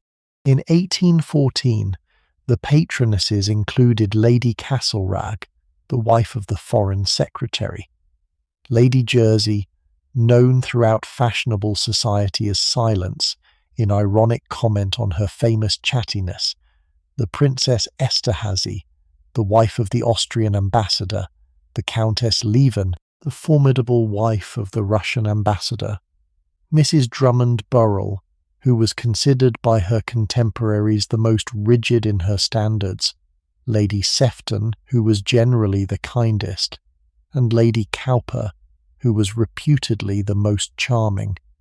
These 7 women, between them, decided who could and could not enter Almack's during the season. The mechanism by which they exercised this authority was the voucher. Vouchers were the tickets of admission to Almack's, issued at the discretion of the patronesses to applicants whom they considered acceptable. The patronesses met regularly during the season to consider applications. They consulted with one another. They received recommendations from established families. They blackballed individuals they considered insufficiently genteel or insufficiently virtuous or insufficiently well-connected. A young woman who wished to attend Almack's needed her family to apply for a voucher on her behalf, and that voucher might be granted, might be refused, or might be granted in one season and withheld in the next, if some incident or rumour had altered the patroness's view of her family in the intervening months. Possession of a voucher was, in social terms, a public certification of acceptability at the highest level. The absence of one was a quiet, but very legible social judgment. Stories from the period recorded again and again that even the most powerful figures in English life could not always secure entry. The Duke of Wellington himself, returned from the Peninsular War as the great hero of the age, was, according to one of the most famous Almack's anecdotes, refused admission one Wednesday night because he had arrived a few minutes after the doors had closed at 11 and was wearing trousers rather than the prescribed knee breeches. Whether the story is exactly true in every detail is debated, but the fact that it could be told and believed is the point. Almack's enforced its rules. Even on the man who had defeated Napoleon, the patronesses were not running a place where the rules bent for fame or for power. The rules were the place. If your family had secured a voucher for you, that voucher was protected with the kind of care normally reserved for valuable jewellery. You did not lose it. You did not lend it to a friend. You presented it at the door, were checked against the list, and were admitted. Your gown for Almack's was less elaborate than for some of the great private balls, by a kind of unspoken understanding among the patronesses that the rooms were not to become a fashion competition. White, simple, elegant, slippers good but not gaudy, hair dressed neatly with a minimum of ornament. The whole look when you entered the rooms was almost severe. The patronesses preferred it that way. The doors closed at 11 sharp. After 11, no admission. This was the inflexible rule that the Wellington story preserved. If you were not inside by 11, you were not coming in that night. The patronesses themselves, sitting at the entrance to the ballroom, watched the clock. The doors were locked. Whoever was inside was inside. Whoever was outside, however eminent, however angry, however ready to plead, would have to come back next Wednesday. Inside Almack's, the atmosphere was dense, slightly stiff, intensely watched. The orchestra played in the gallery above the ballroom. Couples assembled for the dances. The patronesses themselves circulated, making introductions where they considered them appropriate, refusing to make introductions where they did not. A young man could not approach a young woman directly. He had to be introduced. The patronesses, in effect, controlled who could dance with whom by controlling the introductions. A patroness who liked you could change your season by introducing you to the right partners. A patroness who disliked you could, with no overt action, simply fail to introduce you to anyone interesting, and the evening would be quiet for you, and the rumour would spread that you had stood on the side of the room without dancing, and that rumour would do its slow corrosive work on your prospects. The dances themselves were the stately quadrilles, the more lively country dances, and after about 1815, with formal patroness approval, the waltz. The waltz was, by 1814, in a transitional phase. It had been danced privately and on the continent for years. It was beginning to enter Almack's, but only with the explicit permission of the patronesses, who would, if a young woman was deemed suitable, give her a small nod that meant she was permitted to waltz that evening. To waltz without permission was a serious breach. To waltz with permission was a small social triumph. The waltz, which involved the partners holding one another in close position throughout the dance, was considered by older observers somewhere between immodest and outright shocking. Lord Byron wrote a poem against it. The patronesses, in their wisdom, accepted it gradually as something that the next generation was going to insist upon, and that the institution had to accommodate if it wished to remain relevant. The refreshments at Almack's were famously plain. Tea, lemonade, orgeat, and very thinly cut bread and butter, with stale cake of varying quality. There was no champagne. There was no proper supper. The patronesses had decided at some point in the early 19th century that the rooms were for dancing, not for dining, and that the food should be sufficient to refresh and not sufficient to indulge. People joked about the Almack's bread and butter for decades. They went anyway. Why did anyone go? Why did the most powerful and most beautiful and most fashionable people in England spend their Wednesday evenings in a relatively plain set of rooms eating bad cake under the supervision of a committee of severely judgmental ladies? The answer, of course, is that Almack's was the certification of inclusion. Once you had been seen at Almack's by the people who mattered, you were known to belong. The voucher in your purse, the dance with the right partner under the eye of Lady Jersey, the cup of lemonade taken in the refreshment room with two of your contemporaries, the polite curtsy to the Princess Esterhazy as you departed at 1 a.m, all of these constituted the social proof that Almack's existed, in the end, to provide. You were one of them. The patronesses had said so. For a debutante in her first season, the first night at Almack's was almost as significant as the court presentation. You walked into the ballroom for the first time. You were observed by everyone in the room. You were introduced by your sponsor or by one of the patronesses to a young man, and you danced your first dance under that ceiling. And from that moment on, your season had a centre of gravity. You went to Almack's on Wednesdays. You told your friends in the country, in the letters you wrote in the late mornings of subsequent days, that you had been to Almack's the previous evening. You knew, in your bones, that you had stood inside the most particular and most jealously guarded social space in England, and that the women who controlled it had decided, at least for now, that you belonged there. But the Wednesdays at Almack's were only one element in the larger calendar of evening engagements that filled a debutante's season. The great private balls of the great houses given by the dukes and duchesses and the wealthier earls were where the more elaborate, more expensive, and in many ways more consequential social action of the season took place. And it is to one of those balls on a Friday evening in early June that I want to take you next. You have been preparing in fragments through the day for tonight's ball. The gown was laid out by your maid in the morning. You napped for an hour after the calls, knowing the ball would not end until 4. You ate a light dinner, careful not to be too full to dance comfortably.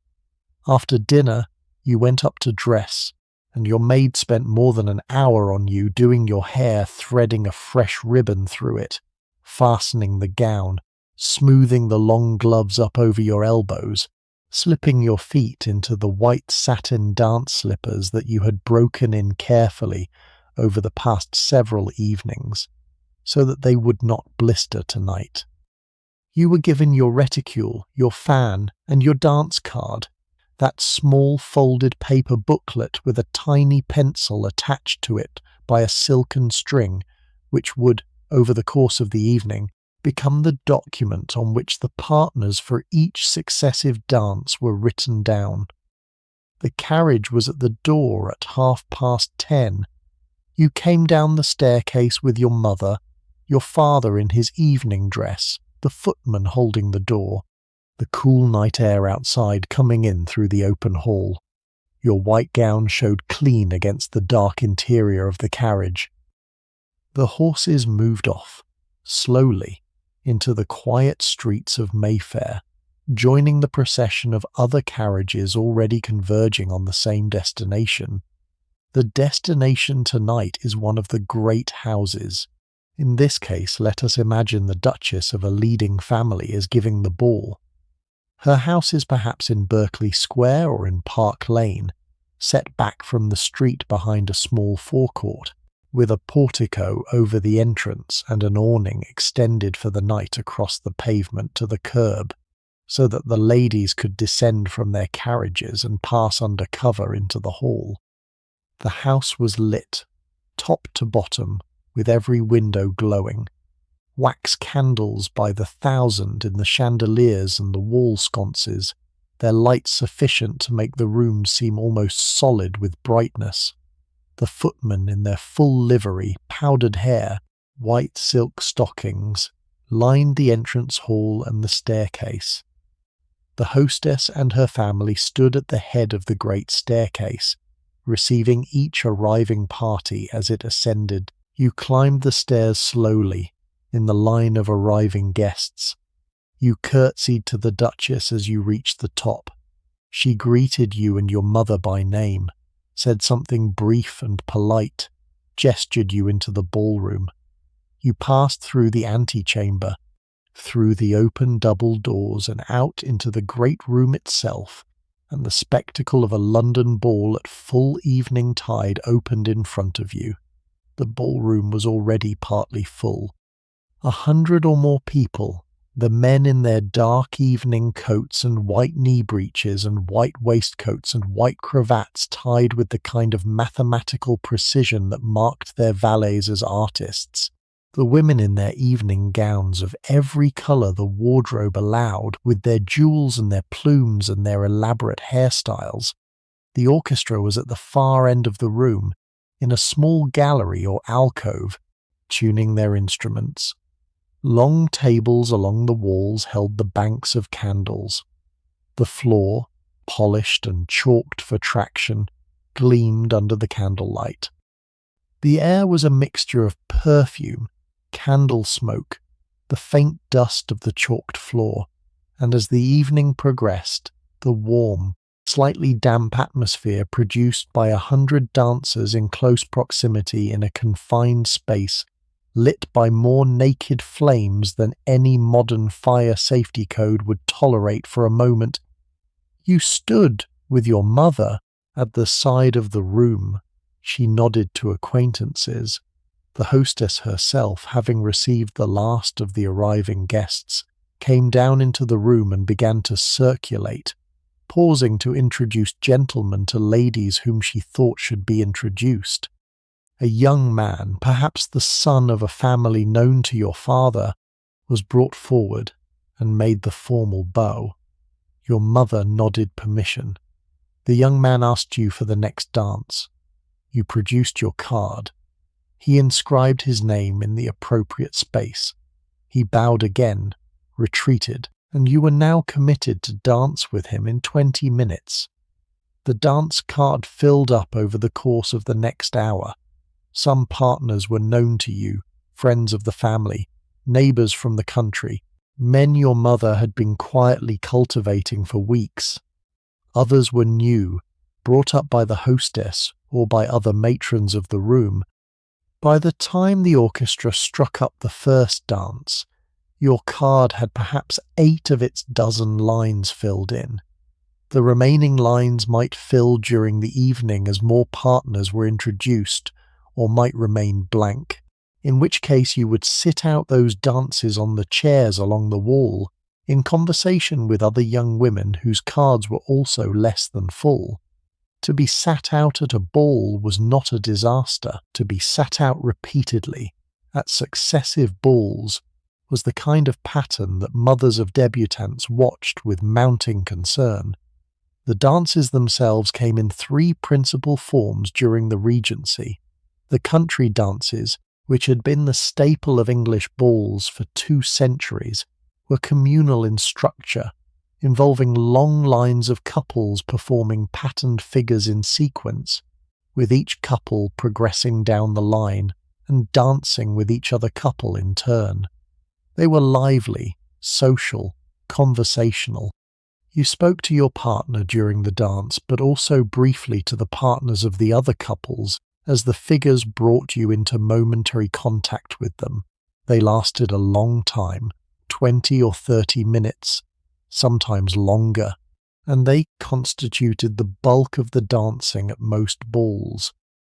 The quadrilles, which had been imported from France, were a more recent innovation, introduced to fashionable English society around 1815, though variations had been danced earlier.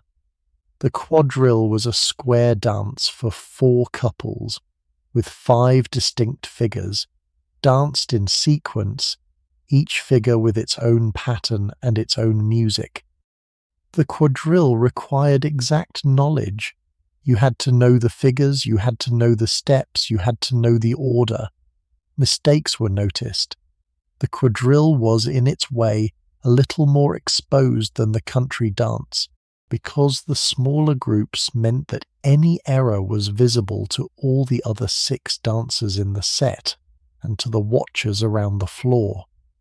And then there was the waltz, that controversial, intimate, electric dance that was, in 1814, just beginning to make its serious entry into the London ballroom. The waltz required you to dance with a single partner throughout, holding him in close position, his right hand at your waist, your left hand on his shoulder, your right hand in his left, the 2 of you turning together around the floor in time with the music. The closeness of the position, by the standards of the era, was almost shocking. There were people, including some of the great aristocratic mothers, who genuinely disapproved of the waltz and would not permit their daughters to dance it. There were others who recognized that the dance was unstoppable, that the next generation was determined to have it, and who managed their own daughter's relationship to it with care. By 1814, at most balls, a few waltzes were played in the course of the evening. The young people who could waltz did so. The young people who could not, or whose mothers did not permit it, sat out. In the middle of the ball, at perhaps 1 in the morning, supper was served. The doors at the side of the ballroom were thrown open, and the company moved through into the supper room, where long tables had been laid with cold meats, lobster, oysters, jellies, ices, fruit, cake, champagne, claret, and all the delicacies that the kitchen of a great London house could produce for the occasion. You were taken in to supper by a gentleman, almost always your last partner in the dance immediately preceding supper, in the established convention. He led you to a chair, brought you a plate, asked what you would care to eat, fetched it for you. You ate modestly and conversed with him. The gentleman who took a young woman in to supper at a ball was, by the conventions of the moment, in a slightly more emphasized position than her other partners. The fact of the supper arrangement was noted. Mothers watched. Aunts watched. Other young women watched. Word of who had taken you in to supper at the Duchess's ball would travel along the morning call network the next afternoon. After supper, the dancing resumed. The waltzes came thicker as the evening progressed. The quadrilles faded. The country dances grew more boisterous as the hour grew later, and the wine had begun to circulate. By 3 in the morning, the rooms were thinning out. The older guests had gone home. The mothers and chaperones were drooping in their chairs along the walls. The dancers themselves were tiring, though the young always tire last. By 4, the orchestra was packing up. The carriages were being brought round in a long line that stretched up and down the street outside, with footmen calling the names of waiting families, and the carriages drawing up in turn. You came down the staircase with your mother, your gown slightly less crisp than it had been when you arrived, your hair beginning to come out of its arrangement, your slippers showing their wear, your fan limp in your hand. You climbed into the carriage. You drove home through the cool pre-dawn air. You climbed the stairs to your room. Your maid, who had been waiting up, helped you out of the gown and into your nightclothes. You crawled into bed. You slept until 11 the next morning. The pattern repeated.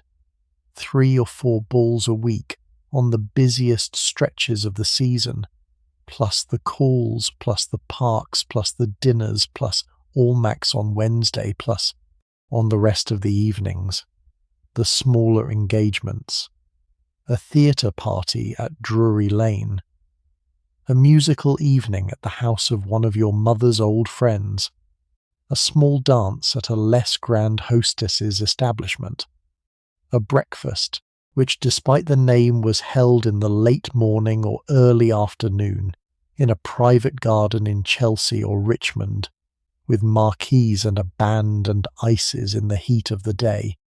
The whole season unfolded as a continuous, almost relentless succession of social engagements that left almost no day unmarked and almost no evening free.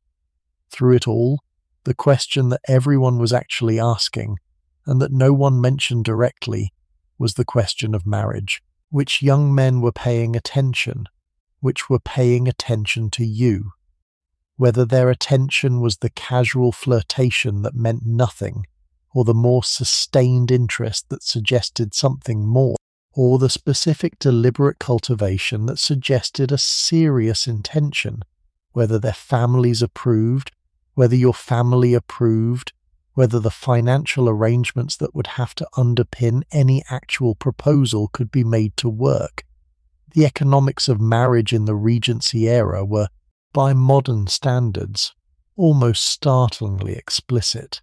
When a man and a woman married, their families negotiated a marriage settlement, a complex legal instrument that determined what property each side brought to the marriage, how that property would be managed during the marriage, and what would happen to it if either party died, if there were children, if there were no children, if the husband died first, or if the wife died first. The settlement could take weeks of negotiation. Lawyers were involved on both sides. The terms were detailed in the manner of a serious commercial contract. Your father, in arranging your settlement, would offer a portion. The portion was the sum of money or property that you brought to the marriage, drawn from the family's wealth, that became, in effect, the financial foundation of your married life.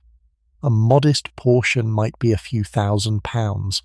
A large portion, for the daughter of a wealthy family, might be £20,000 or £30,000, which in 1814 was a serious capital sum sufficient to purchase a substantial estate or to provide a very comfortable income for a couple for life. The size of your portion was, openly, one of the central facts of your candidacy. Young men and their families knew approximately what your father was prepared to settle on you. They factored this into their decisions about whether to pursue you. In return, the husband's family would settle on you a jointure, a guaranteed income that would become yours if your husband died before you. The jointure was your insurance against widowhood. Without it, a widow could find herself dependent on her husband's heir, who might be his eldest son by you, or might be a more distant relative, and whose generosity she could not count on. The jointure was the settled income that the family of the husband promised to ensure she would receive, whatever happened. The size of the jointure was, again, negotiated. You would also receive, during the marriage, what was called pin money, a personal allowance paid to you by your husband, ostensibly for your personal expenses, your clothing, your charities, your private affairs. Pin money was the closest thing a married woman had to a salary of her own, money that did not have to be accounted for to her husband in detail, that she could spend at her own discretion. The pin money was again fixed by the settlement at the start of the marriage. A generous pin money of several £100s a year gave you considerable personal autonomy. A small pin money kept you on a tighter rein. Beyond these formal arrangements, there were the less formal, but equally important questions.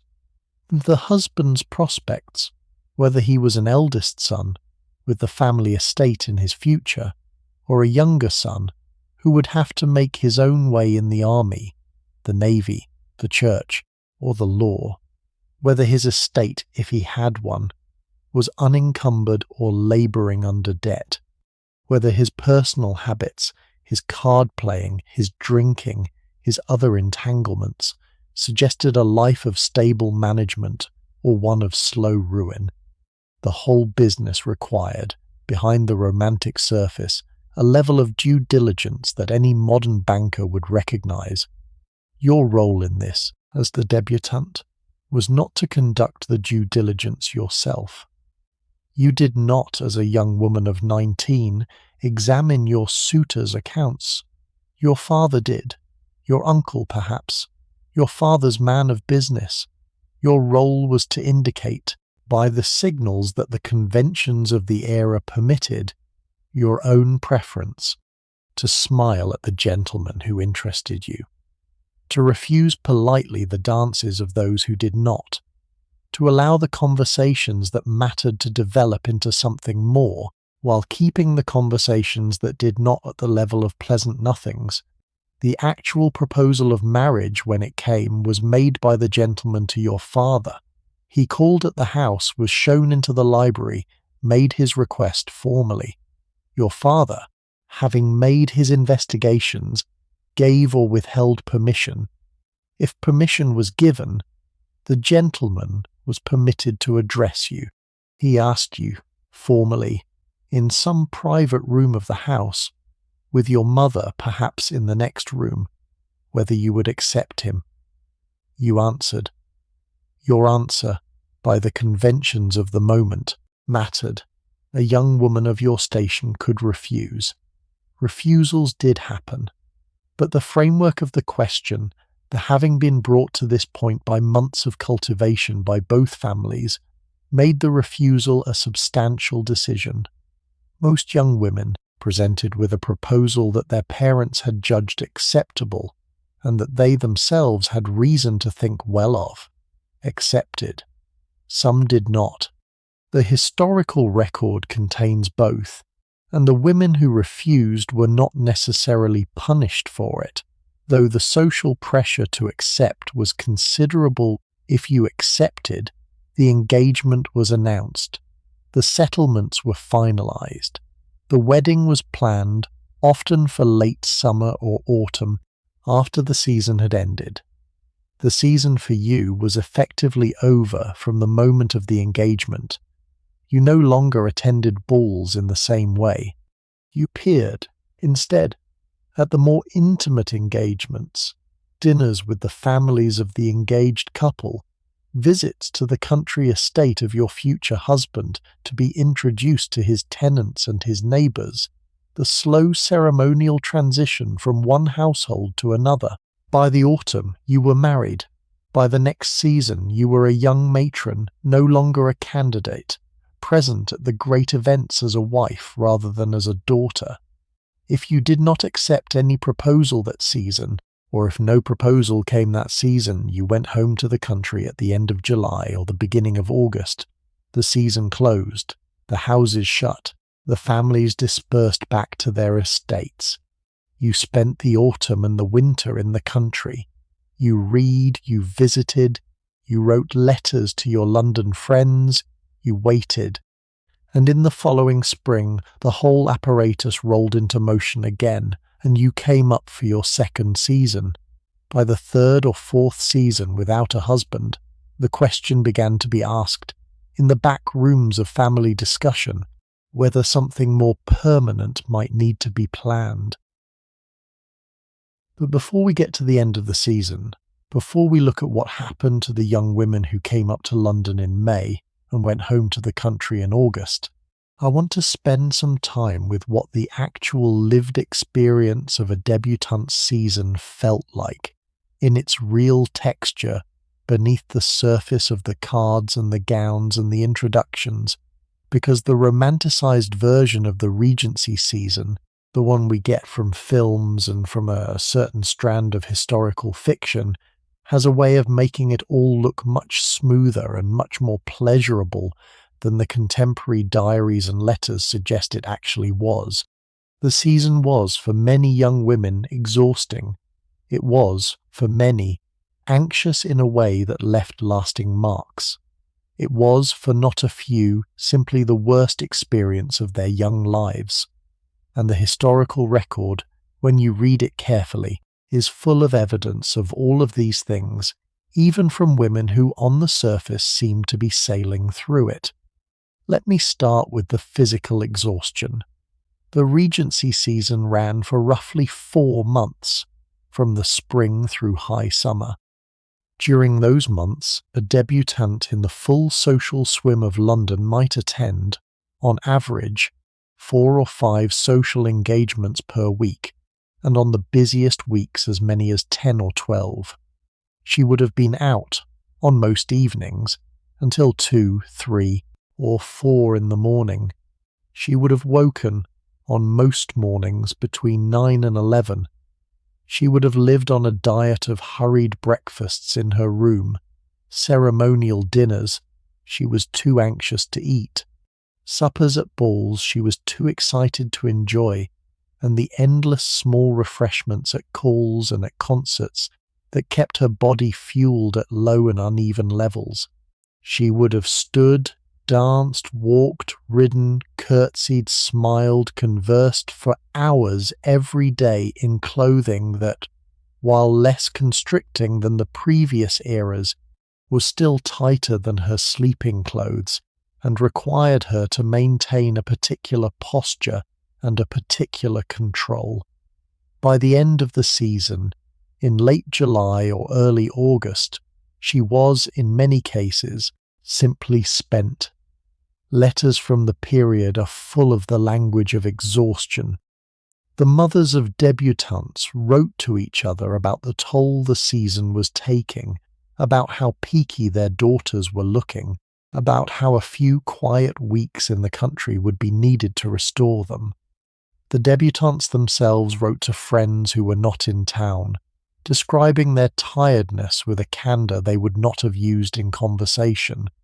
There was a recognised phenomenon, discussed by the older generation, almost as a medical condition, of the season being too much for some young women, of their being knocked up by the pace of it, of needing to retire early or to skip events to recover their strength. Doctors of the period attended quietly to the headaches, the fainting fits, the mysterious low fevers, the stomach complaints that beset young women through the season.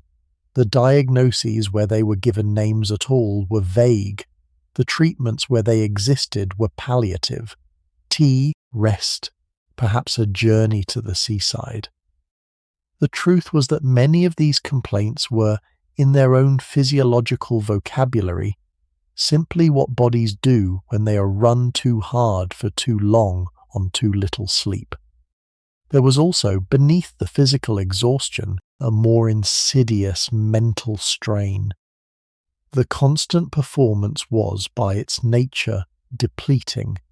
To be on display, every day, all day, in front of audiences whose judgment mattered enormously, and whose verdicts would be relayed to you through the morning call network within hours, was a kind of low-level chronic anxiety that you carried with you into every drawing room.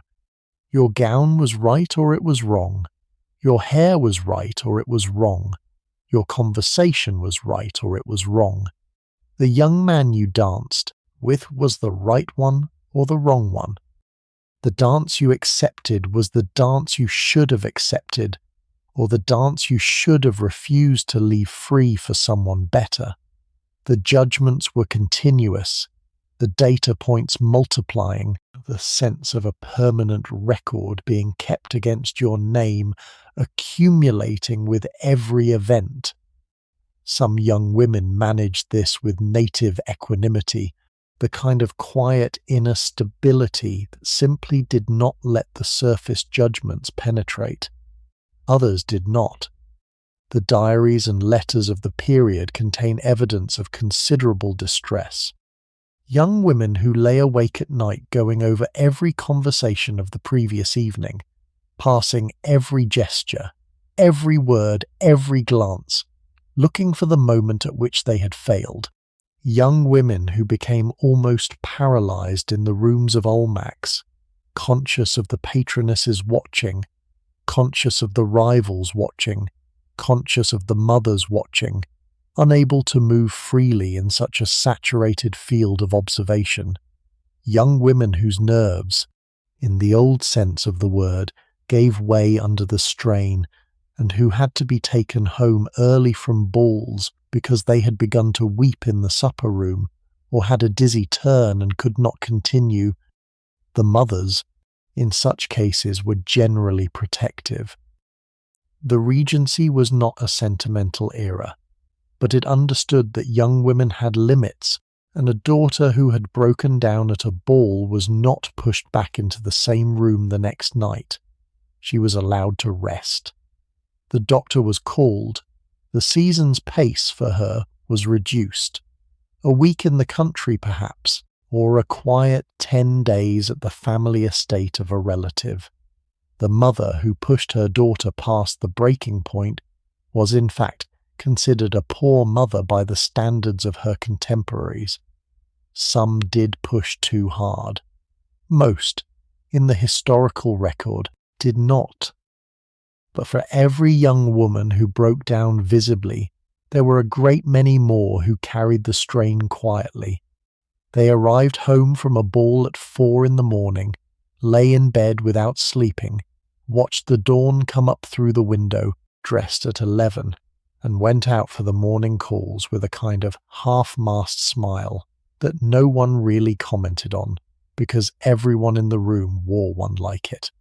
The season produced, in this sense, a particular kind of fatigue that was not entirely visible to outsiders. The picture of the Regency ballroom that has come down to us is a picture of brightness and music and graceful figures in motion. Behind it, in the bedrooms upstairs and in the carriages going home, there were a great many young women who were simply tired in a way they did not know how to articulate, even to themselves. What sustained them, more than anything else, was each other. The friendships among debutantes are one of the underdocumented but most important elements of the Regency social world.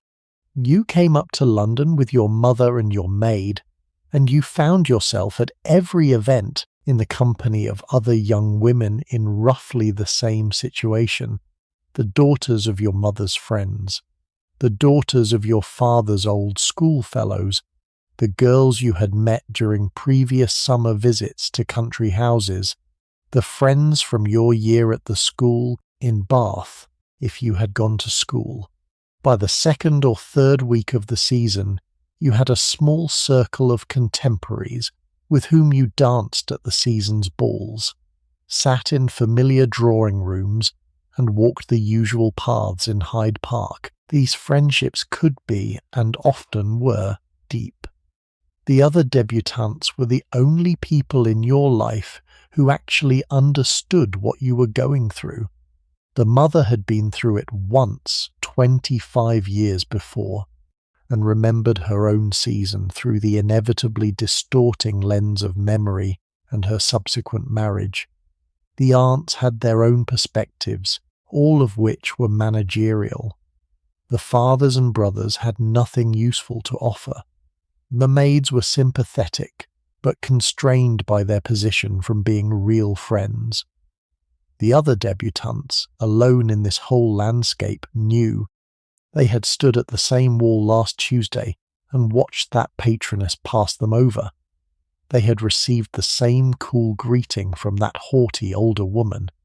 They had felt that familiar cramp in their dance slippers. They had dressed for that evening's ball that morning, knowing that a particular young man might or might not be in attendance. The friendships were built in stolen moments, the whispered conversation in the powder room while gloves were being adjusted, the walk together in the park, with mothers nodding amiably from neighbouring carriages, the exchanged letter, sealed and delivered by hand between two houses in adjacent streets, full of the kind of frankness that conversation in public could not contain, the sleepover, occasionally, when one young woman was permitted to stay overnight at the house of another, and the two of them sat up half the night by candlelight, talking about everything that had happened that week and everything they hoped or feared would happen next week. The historical record contains correspondence between Regency-era young women that is, in its emotional intensity, almost startling to a modern reader. Letters of declared affection between female friends that read, by modern conventions, almost like love letters.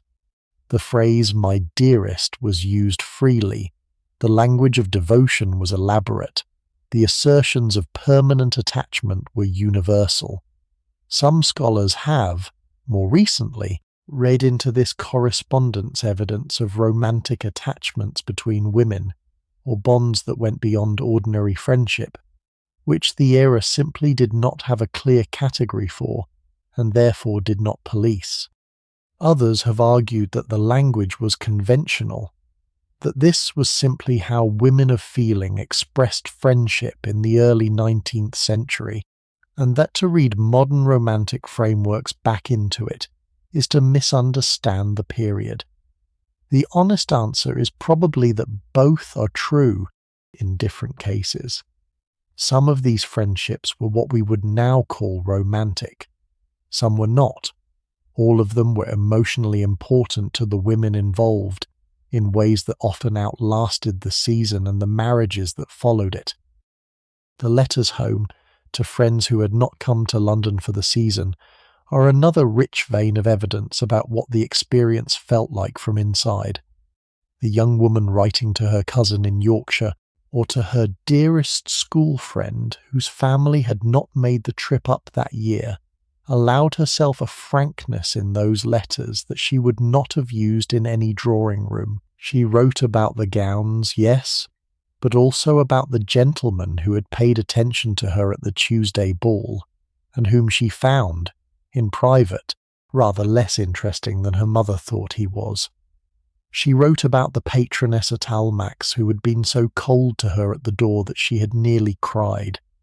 She wrote about her exhaustion. She wrote about the worry, which she could not voice anywhere else, that nothing was going to come of any of this, and that she was going to have to come back next year.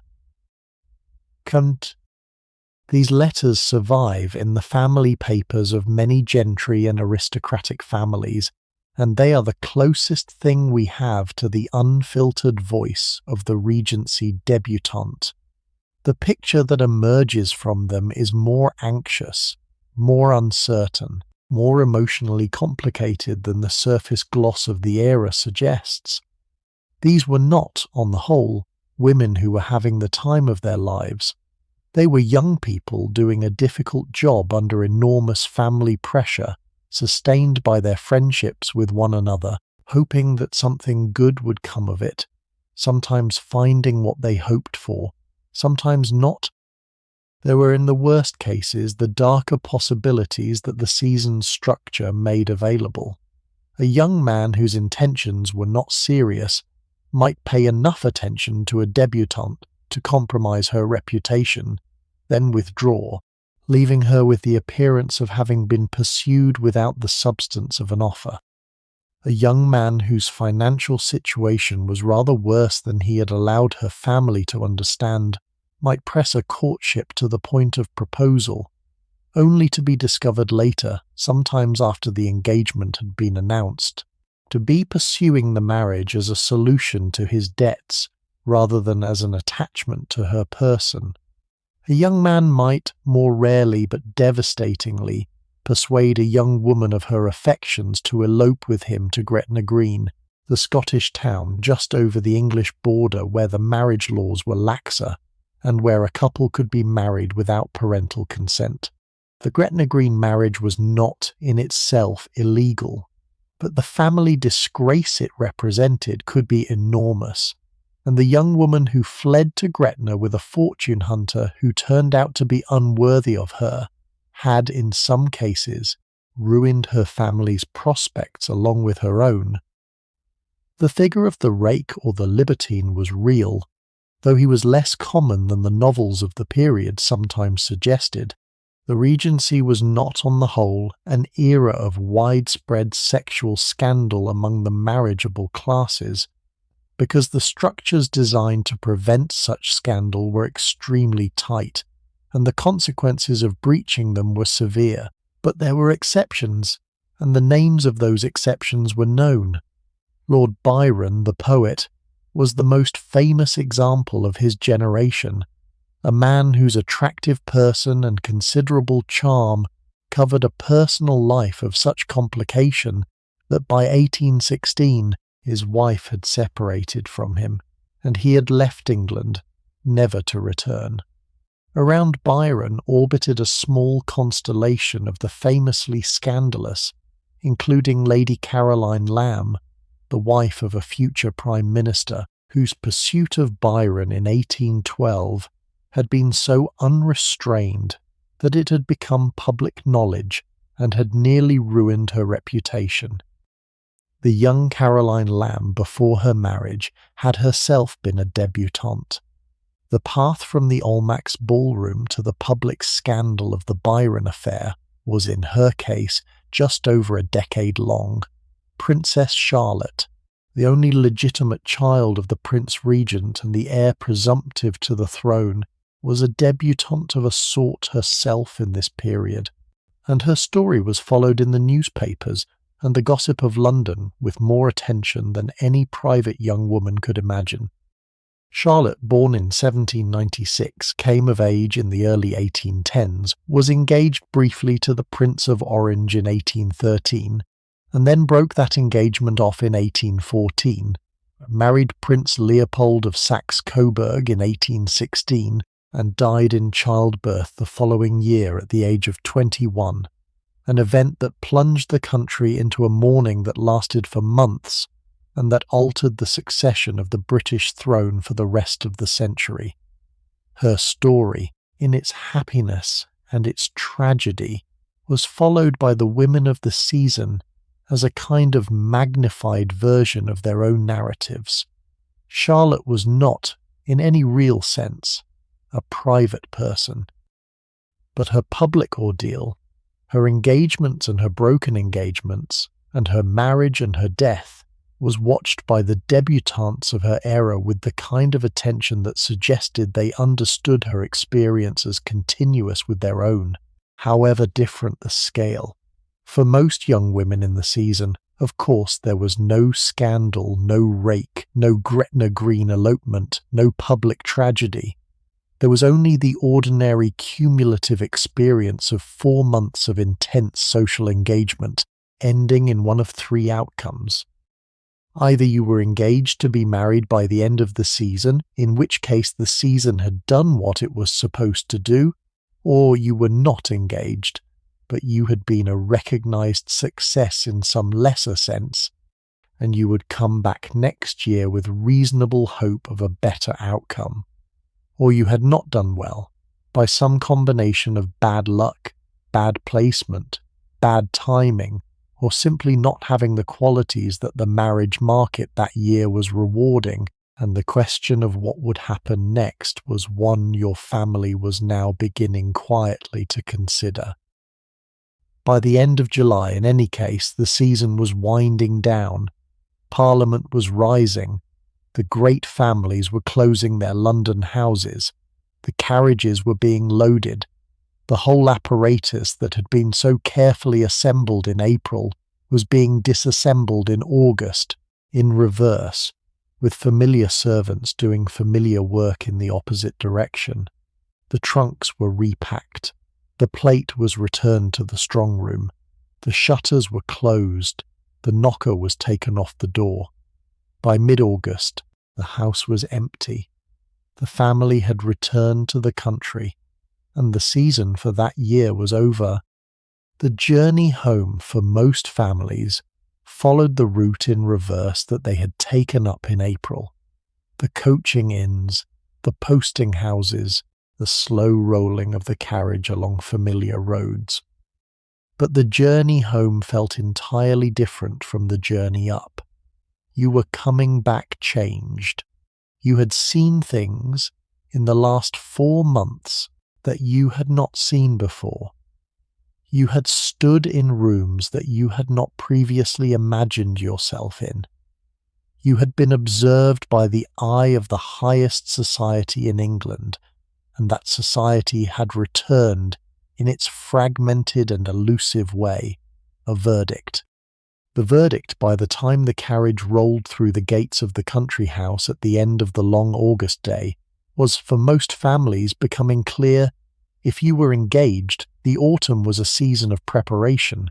The wedding, in most cases, was held quietly, often in the parish church of the bride's family, with only the closest relatives and friends in attendance. The grand society wedding of the modern imagination, with hundreds of guests and a great London church, was rare in the Regency era. Most weddings were small. The bride wore a gown that was often only slightly more elaborate than her usual evening dress, in a colour of her choosing, not necessarily white. The white wedding dress as a universal convention came in only later in the 19th century with Queen Victoria. A Regency bride might wear pale blue, or silver, or cream, or the white that was simply fashionable for young women generally. She was given away by her father. The vows were spoken. The register was signed. The wedding breakfast, which was actually held at midday or in the early afternoon, was eaten in the dining room of the bride's family home. By evening, the bride and groom had departed for their honeymoon, which often consisted of a stay at the country estate of the groom's family, where she would meet her new in-laws and begin the transition to her life as the wife of the family. The wedding, in this sense, was the formal end of the season. Whatever its romance or its absence of romance, the wedding closed the chapter of being a debutante and opened the chapter of being a married woman. From that moment on, your social position was different. You no longer needed a sponsor. You no longer needed permission to dance the waltz. You no longer wore white as a default. You could wear stronger colours, more elaborate jewels, more substantial styles. Your role at future seasons was no longer that of a candidate, but that of a participant, and in time, that of a chaperone for someone else's daughters. You had crossed, in a single ceremony, from one phase of female life to another, and you would not be coming back. Your early married life was, in most cases, conducted between the country and the London house of your husband's family. You spent most of the year on the country estate, learning the management of a great household, the supervision of servants, the cultivation of relationships with neighbours and tenants, the duties of a landlord's wife in a community where the great house was the centre of local life. You wrote to your mother, you wrote to your sisters, you wrote to your friends from the season, and the friendships you had made in the spring continued by post through the autumn and the winter, and into the years that followed. Some of those friendships became the most enduring relationships of your life. Some faded, most settled into the slower correspondence of married women whose lives had diverged but whose original bond remained in some quiet form. If you had a child within the first 2 years of marriage, which most women of your station did, your life as a young wife became almost immediately a life as a young mother, with the additional layer of household management that the nursery required. The pregnancies in this period were frequent. The births were dangerous. The mortality of both mothers and infants was significant. You were lucky if you came through your first confinement without lasting damage to your health. You were luckier still if your child survived its first year. Many women did not, on either count. The reasons women in the Regency were so concerned with making advantageous marriages, why mothers worried so intensely about settlements and jointures and the financial security of their daughters, were not abstract. The death of a husband, the failure of a child, the slow drift of a household into financial trouble were not theoretical possibilities. They were realistic outcomes that had to be planned for, and the marriage settlement was the principal instrument of such planning. But all of this, the wedding and the country estate and the early children and the household management, depended on your having married in the first place. And for a great many young women, the season ended without an engagement, and the autumn of return was a different and more uncertain experience. The young woman who came home from her first season without a proposal was not, in the Regency era, in any kind of immediate trouble. The season was understood to be a process, not a single event. Many young women, perhaps most, did not become engaged in their first season. They came back, they spent the autumn and the winter at the country house, they reflected on what had gone well and what had not, they corresponded with their London friends about the gossip of the autumn, and in the following spring they came up again. The second season was approached with somewhat more experience and somewhat more strategic clarity. The young woman knew which patroness was sympathetic to her family, which gentleman had paid attention the previous year and might pay more this year, which gown suited her best, which dances she danced with the most grace. The second season was, for many, more successful than the first. If the second season did not produce an engagement, the third season was the next opportunity. By the third season, the young woman was perhaps 21 or 22. She was no longer a girl in her first bloom. She was an established figure on the London social scene, known to the patronesses, known to the matrons, known to the eligible bachelors who had been paying attention to the season for several years now, and who knew exactly which young women had been out for how long. To be in one's third season without an engagement was not a disaster, but it began to be a question. By the fourth season, the question began to be asked more pointedly. By the fifth, the young woman was approaching what was, in the unspoken vocabulary of the era, the shelf.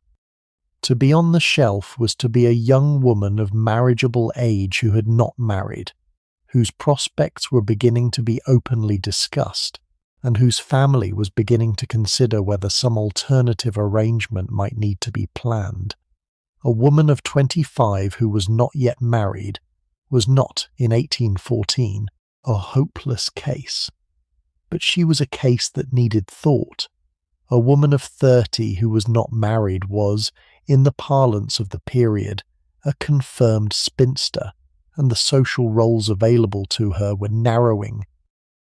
The roles available to the unmarried woman of gentle birth in this era were limited but not absent, and I think it is worth walking through them, because the shadow of these alternatives hung over every season and informed every decision that every debutante and every mother made. The first and most respectable role for the unmarried gentlewoman was that of the maiden aunt at home. You stayed in the family house. You assisted your mother, while she lived, in the management of the household. After her death, you assisted whichever of your married sisters or sisters-in-law took over the family home, or you moved, perhaps, to live with a married sister whose own household needed the help that an unmarried adult woman could provide. You were a figure of dignity in this role, but a figure of dependency. You had no income of your own beyond what your father had settled on you, often a small annual sum sufficient to keep you in clothes and pin money, and you lived in the house of someone else, on terms that were generous but that were, finally, not yours to set. The maiden aunt, in literary memory, became one of the standard figures of 19th century life. She is in Austen, she is in Trollope, she is in Eliot. She is the woman in the corner of the drawing room with her sewing, useful, patient, generally kind, often slightly disappointed in some unspecified way. She raised the children of her relatives. She sat by the bedsides of the dying. She went to the parish church on Sunday morning. She had her circle of older female friends, and she lived a life that was, for a great many such women, a life of considerable real meaning, even if it was not the life they had hoped for at 20. The second alternative was a permanent move to one of the spa towns, principally Bath, but also Cheltenham or Tunbridge Wells. The spa towns had developed through the 18th century into a kind of secondary social network that ran in parallel with the London season, but operated on different principles. Bath was less expensive than London. Bath was less demanding socially. Bath was in particular hospitable to unmarried women of independent though modest income, and to widows, and to families whose finances did not run to the full London apparatus. A woman in her late 20s or early 30s who had not married could move to Bath, take rooms in a respectable street, develop a circle of acquaintance, attend the assembly rooms in the evenings and the pump room in the mornings, and live a life that was sociable, comfortable, and dignified. Many women did exactly this. Bath in 1814 was full of them. The Bath alternative was not without prospects either.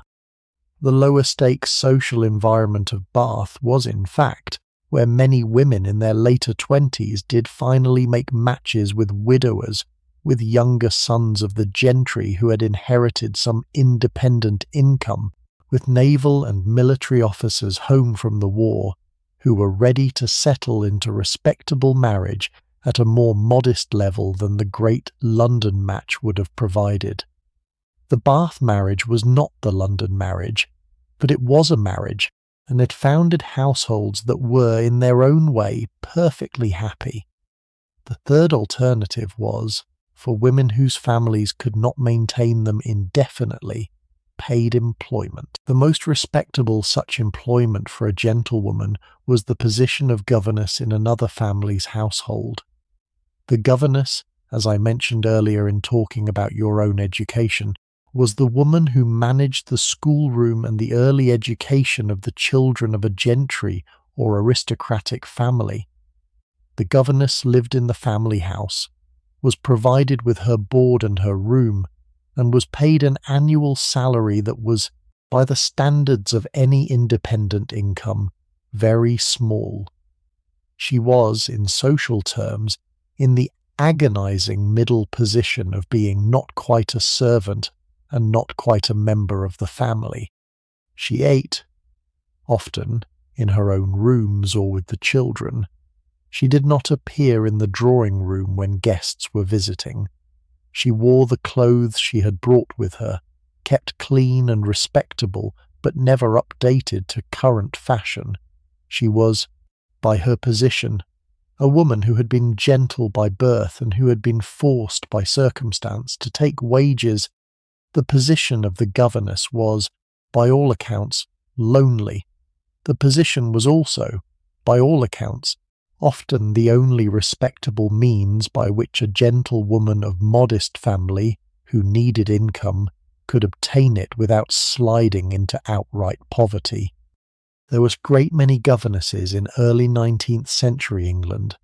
The diaries and letters that survive from women in this position are again full of the language of resignation, of hope deferred, of small consolations, of the mild boredom of teaching the same lessons year after year to children who would forget her name within a decade.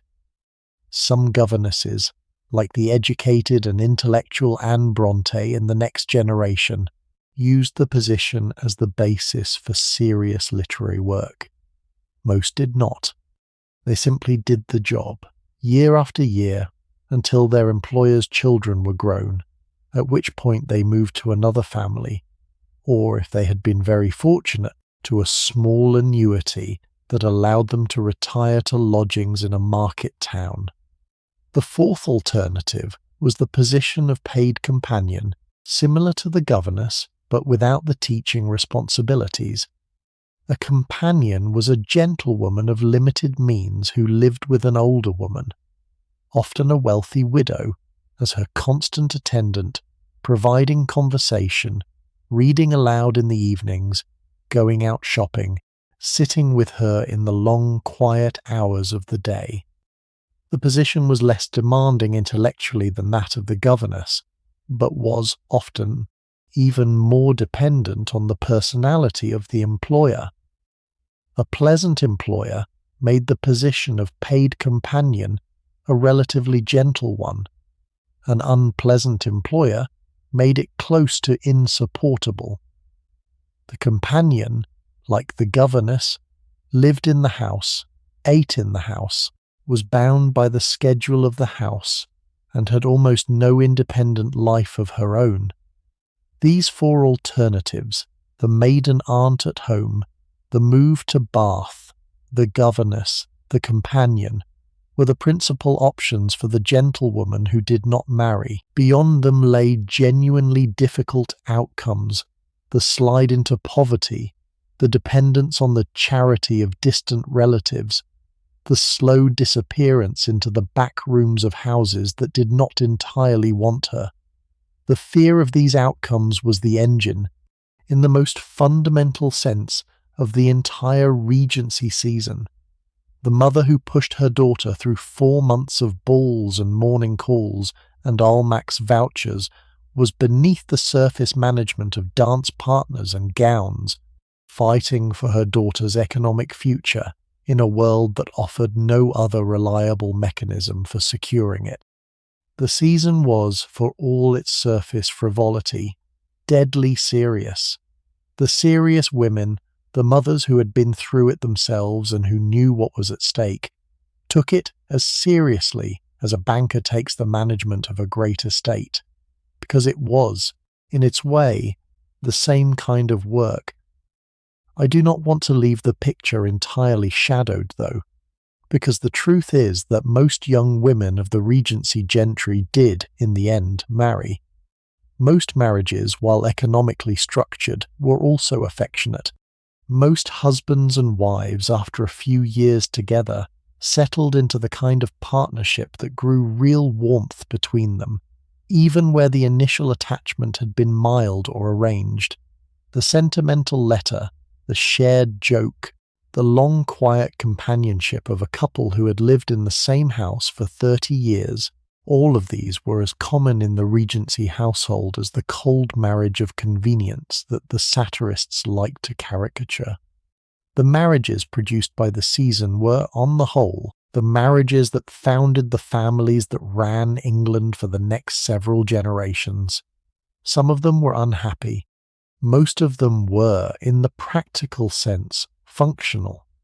A few of them were genuinely loving from the start, and grew more so over the years. the young woman who survived her season and married well and settled into the country house and bore her children and managed her servants and grew in her 30s and 40s into a confident matron of the kind that her own mother had been, did not, in the great majority of cases, look back on her debutante years with regret.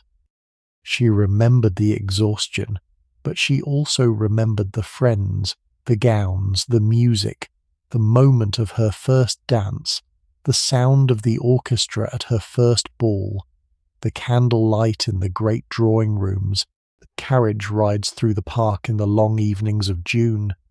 She remembered by the time she was 30 that the season had been, for all its strain, something extraordinary, and she watched when her own daughter's time came around, with the strange double awareness of a woman who knew exactly what was about to happen and could not prevent any of it. I want to spend some time now with the specific human figures who populated the world of the Regency season, because so much of what I have described to you so far has been the structure of the thing, the conventions and the calendar and the mechanisms. The season was, in the end, made by the people who moved through it, and a few of those people are worth walking up close to, because their personalities and their decisions shape the experience for everyone around them.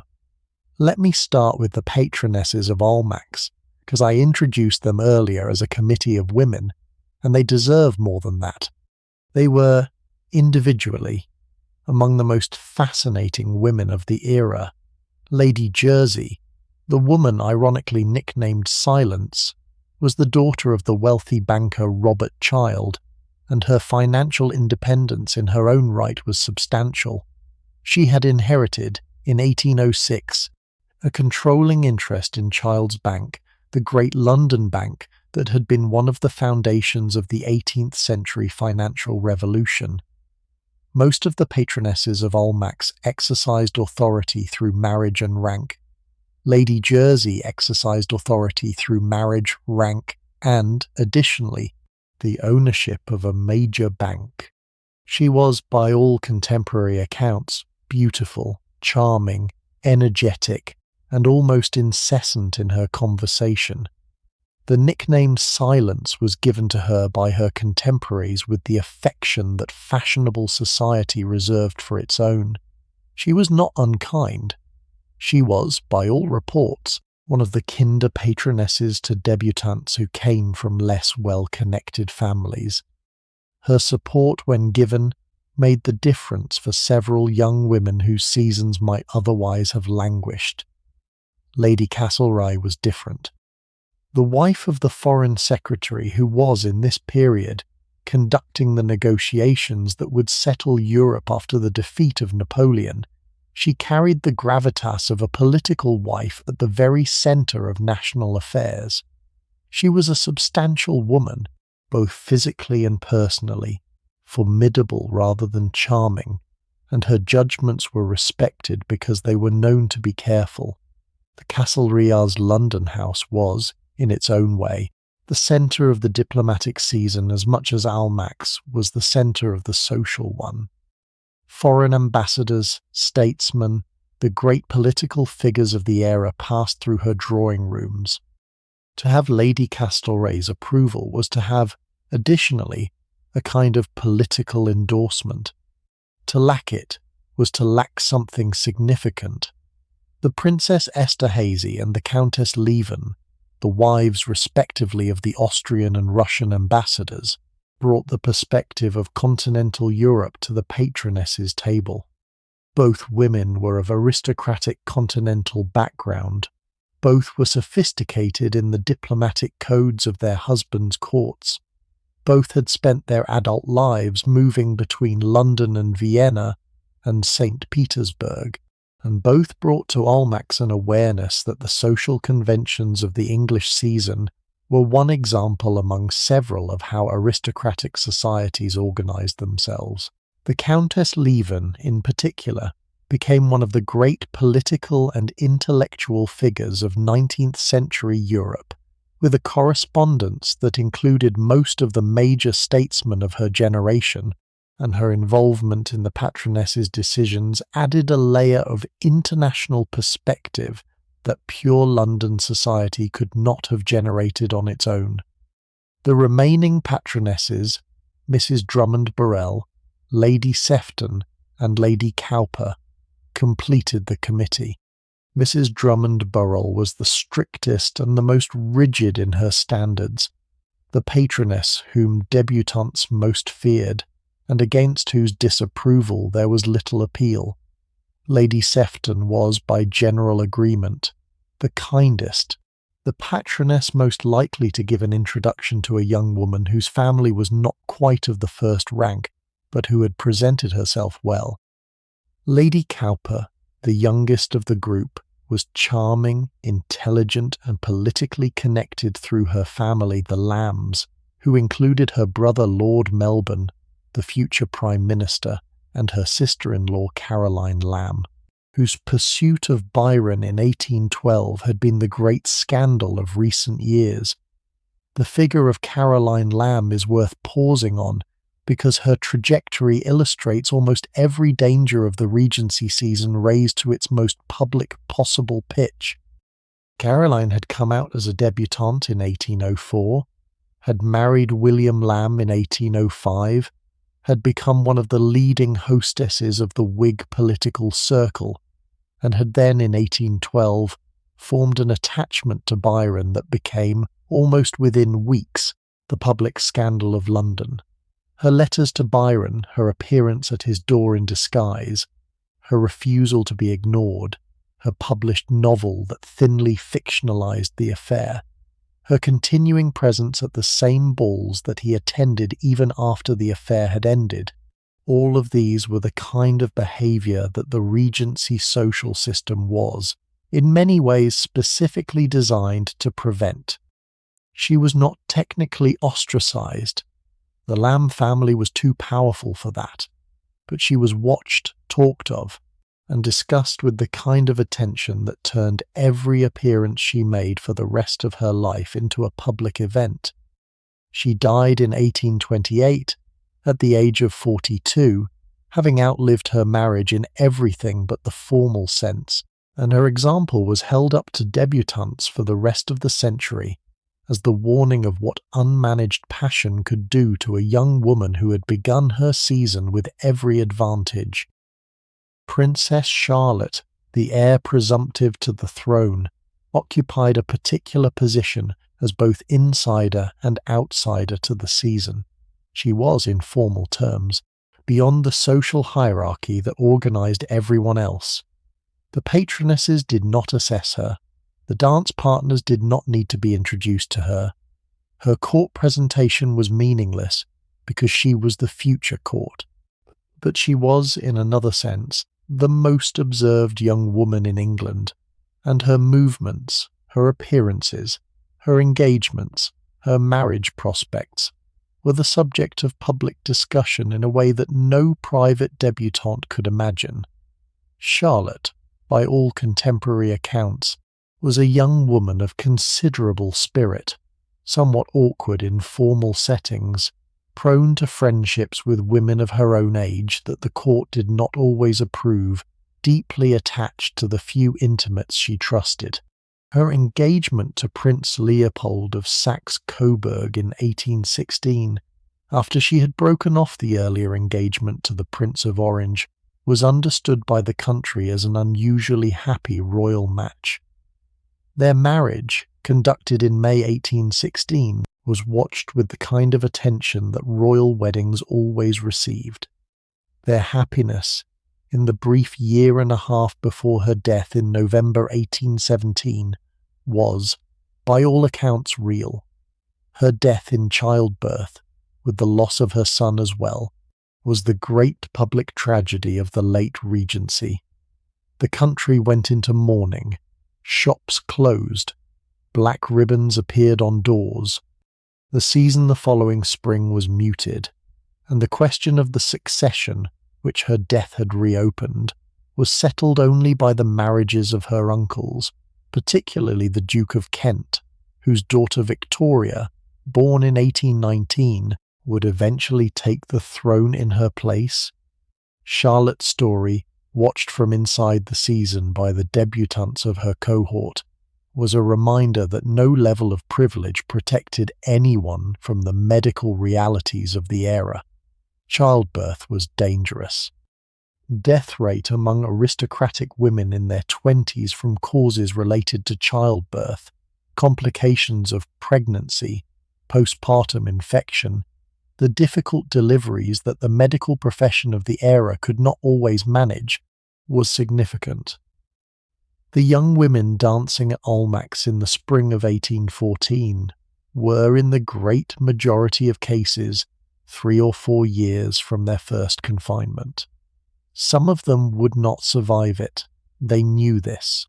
The whole apparatus of the season, with its emphasis on settlements and jointures, and the careful protection of the wife's economic position, existed in the shadow of these statistics. Marriage was not an abstract romantic commitment.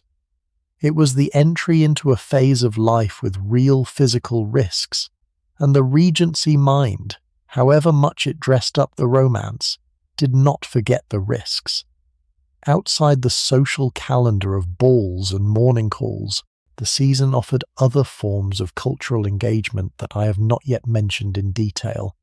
The opera, in particular, was a fixture of the fashionable evening.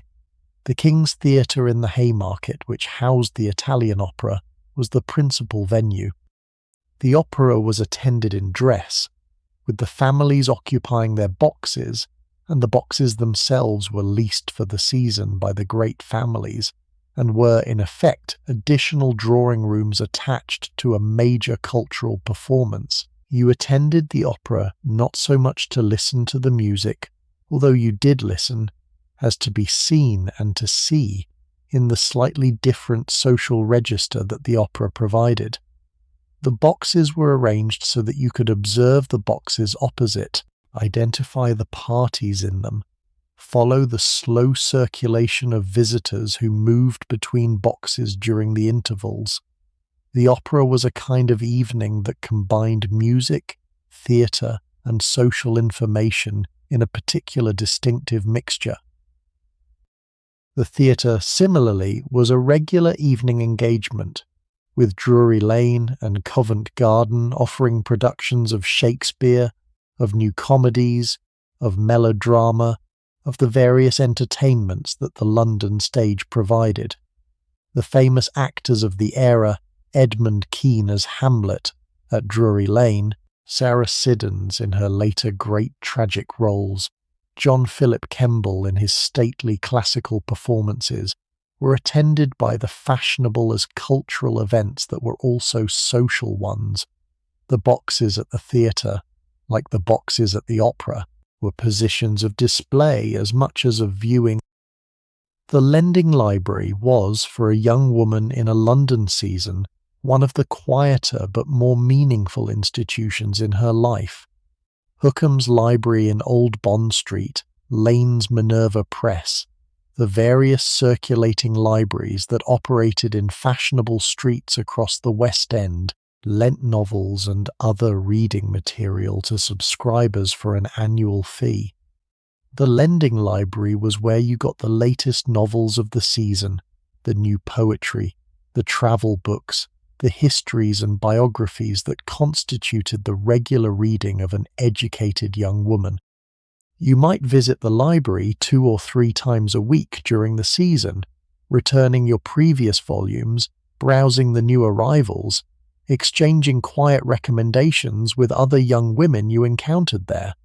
The novels you read in the long mornings before the calls began, sitting in the morning room with your feet up on a stool, were one of the few activities of the season that was entirely your own. The author you were reading, perhaps Maria Edgeworth, perhaps Fanny Burney, perhaps the new author whose first novel had come out anonymously in the year your season was running, the new author who had given her name only as a lady, who had written a small, sharp comedy about 3 sisters and an officer and a clergyman, an author you would not have known to be Jane Austen, gave you the company of a mind that was not directly involved in the management of your candidacy. Reading, in this sense, was the small private life that the season permitted you to keep. The accomplishments, the music and the drawing and the languages that you had been trained in for years became in the season the substance of your domestic evenings between engagements. On a quiet evening at home with no ball to attend, your mother might ask you to play the pianoforte for the family. You sat at the instrument, in the drawing room with the candles lit and the curtains drawn, and you played the pieces you had learned, perhaps a sonata of Mozart, perhaps a song with words by Burns or by Moore, and your mother and your father and any visiting relative listened. Your sister, if you had one, might sing while you accompanied. You drew in the afternoons sometimes sketches of the rooms in the house or of the garden through the window, in pencil or in watercolour, the lessons of years now turned into the small private record of your days. You read in French. You wrote letters in French to a French émigré friend of the family. Your knowledge of the language, a quiet competence that made the war years' separation from continental culture feel less complete. The accomplishments were real. They were not, despite the satirical treatments they sometimes received, mere display. They were the texture of a young woman's private intellectual life, a texture whose materials had been provided by the educational program that the family had invested in for a decade, and that now paid out in the small cultivated evenings that happened between the more public events of the season. This was, in the end, the part of the season's life that the romanticized picture often missed, and the satirical picture also missed. The actual experience of being a debutante was not, most of the time, the dramatic moment of the dance with the eligible gentleman or the encounter with the disapproving patroness. It was the smaller texture of the days, the morning waking, the quiet hour with a book before the maid came to dress you, the drive down to Hookham's in the early afternoon to return a novel and pick up a new one, the half hour at the pianoforte before dinner, working on a passage that you had been struggling with, the letter to your sister, in the country, in your own hand, on your own paper, sealed with your own wax, sent in the morning post, the walk in the garden of the London square that your house overlooked, in the slow light of the early evening, with the railings hung between you and the world, and the trees giving the air the small green coolness that even Mayfair could provide on the right night. The season was made of these moments as much as it was made of the great events. Maybe more. The great events were the structure, the moments were the texture, and the texture, for the women who lived it, was where the actual experience of being alive in those 4 months was most fully present. The world we have spent the evening inside, the world of the Regency season in 1814, did not end in 1814. The season as an institution continued through the rest of the 19th century and in transformed forms into the 20th. But the specific texture of what we have been describing, the muslin gowns and the ostrich plumes at court and the Wednesday vouchers for Almacks, did change, and I want to spend the last part of the evening with what happened to it. The first thing that changed was the court itself. Queen Charlotte, whose drawing rooms had governed the formal presentations of debutantes through the long Regency period, died in 1818. Her husband, the old king, died in 1820. The Prince Regent acceded to the throne as George IV, ruled for 10 years, died in 1830, and was succeeded by his brother William IV, who reigned for 7 years before being succeeded in turn in 1837 by his 18-year-old niece Victoria, The accession of Victoria opened a new era in almost every dimension of English public life, and the season was no exception. Victoria, when she came to the throne, was almost the same age as a debutante in her first London season. She was in many ways a kind of national debutante in the early years of her reign. The court she established after her marriage to Prince Albert in 1840 was different in tone from the courts of her uncles. It was domestic, sentimental, deeply committed to the appearance and the substance of family virtue, and it imposed on the formal presentations a slightly different atmosphere from what had prevailed in the time of Queen Charlotte. The hoops gradually disappeared from court dress. The gowns evolved, though the long trains remained. The ostrich plumes remained. The deep curtsy remained. The presentations themselves, however, took on the moral seriousness of the Victorian court, and the season as a whole began its slow transformation from Regency frivolity into Victorian propriety. Almack's, that pillar of Regency exclusivity, declined through the 1830s and 1840s. The patronesses themselves grew older, were replaced by less powerful successors, and the institution lost its grip on London society as the gravitational centre of the season shifted away from a single set of assembly rooms toward the great private balls of the leading hostesses. By 1860, Almack's was no longer the centre of fashionable London. By 1880, the rooms themselves had been put to other uses. The institution that had defined the social season for 2 generations had effectively dissolved, replaced by the more decentralized but equally formidable network of great house entertainments that the Victorian aristocracy preferred. The court presentations themselves continued in the form Victoria had established until well into the 20th century. Queen Elizabeth II held her last formal presentations in 1958. The decision to end the practice was made on grounds of modernization, of reducing the role of the court in regulating who could be considered fashionable society. The 1958 decision marked the formal end of more than 2 centuries of the practice of formal court presentation as a step in a young woman's social life. It was, by then, an institution that had become, for many in the country, an embarrassment. The young women being presented in 1958 were the daughters of a much narrower social class than the system had served at its peak, and the country at large no longer recognized the categories the system enforced. The season itself, however, continued, and continues in its transformed form to this day.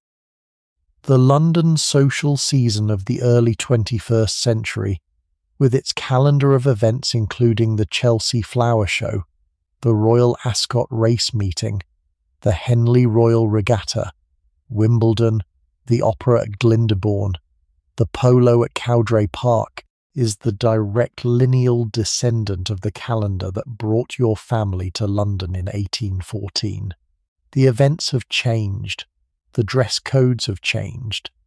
The function of the season as a marriage market for young women has, very largely, ended. But the rhythm of late spring and early summer in London, being the time when the wealthier classes converge on the capital and engage in a particular set of social activities together, that rhythm persists. The names have shifted. Almack's has become, perhaps, a private members' club in Mayfair. The court drawing room has become perhaps the Queen's garden party at Buckingham Palace. The Wednesday voucher has become perhaps the invitation to a particular charity ball, where attendance is itself the credential.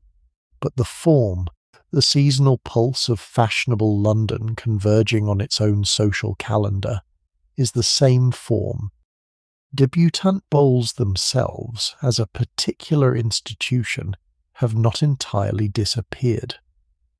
The Queen Charlotte's Ball, named after the Queen whose drawing rooms had governed presentations in the Regency era, was discontinued in 1976, but has been revived in recent decades in private form as a charity event with social overtones, attended by young women who are introduced into a kind of contemporary fashionable society that, while different in many ways from the Regency original, recognizes itself as a descendant of it. Debutante balls in other countries, in Vienna, in Paris, in New York, in various European and American cities, continue as institutions whose details vary, but whose underlying form of young women being formally introduced into adult society in a particular ceremonial way is recognizable across the centuries. The deeper continuities are perhaps less visible, but more substantial. The basic structure of the season, in which a particular age cohort of young people is brought together in a concentrated period of social activity for the purpose of pairing off into marriages, is older than the Regency by many centuries and continues, in the modern forms, to organize much of human social life. The university years function, in many societies, as a kind of extended season. The particular workplaces that bring young professionals together in early adulthood function similarly. The summer holiday resorts, the festivals, the cycle of weddings that any young person's late 20s contains, all of these are versions of the same impulse to provide a structured environment in which the next generation can find its partners. The specific elaboration of the Regency season was historically unusual, but the underlying social function it served has not gone away. What has gone away, in the modern world, is the centralized authority that the Regency season represented. The patronesses of Almack were a small group of women whose individual judgments determined the social acceptability of an entire generation of debutantes. There is no equivalent today. The patronesses of contemporary social life are diffused, decentralized, and partial. Influence is distributed across many networks, many platforms, many smaller circles. No one person, or committee of 7 persons, decides who is allowed into the rooms where the next generation pairs off. The result is a more open and more chaotic social structure, with both the freedoms and the disorientations that openness entails. Lady Jersey, in her drawing room in 1814, had a kind of authority that no individual woman in 2024 could possibly possess over the social formation of strangers' daughters. Whether this is, on balance, a gain or a loss depends entirely on whose perspective one is taking. The other transformation worth marking is the slow change in the position of women themselves through the long 19th and 20th centuries. The Regency Debutante stood at the threshold of a life in which the principal economic decision available to her was the decision of which man's name she would take, and even that decision was hedged about by family approval and financial settlement. The young woman of equivalent age and class today stands at the threshold of a life in which she is expected to make her own way professionally, to support herself if she does not marry, to choose whether to marry at all, and whether to have children regardless of her marital status, to develop her own income and her own career and her own independent identity in the world. The economic substrate of her existence is fundamentally different from that of her great-great-grandmother. The marriage decision, when she makes it, is no longer the financial decision of her life. It is one decision among several, the shadow of the spinster's economic precariousness, which haunted every Regency debutante and her mother, has lifted. A young woman who does not marry today does not, in most circumstances, face the slow descent into dependence that would have been her predecessor's likely path. This is, by almost any measure, an extraordinary improvement in the freedom of women. The Regency season was, in retrospect, an institution made necessary by the absence of any other reliable means by which a young woman of the gentry could secure her economic future. The end of that institution, or rather its evolution into something much less weighty, has been one of the great quiet liberations of modern life. The young woman of 2024 who reads about the Regency season as historical curiosity is, in a sense, reading about the world that the women of the previous 200 years worked, often without explicit awareness of what they were doing, to dismantle on her behalf. She inherited the dismantling. The season she might attend today is largely a matter of choice and pleasure, not necessity. That is a substantial inheritance. But there are also things I think that we have lost in the transition, and I want to name them carefully without sentimentalizing them.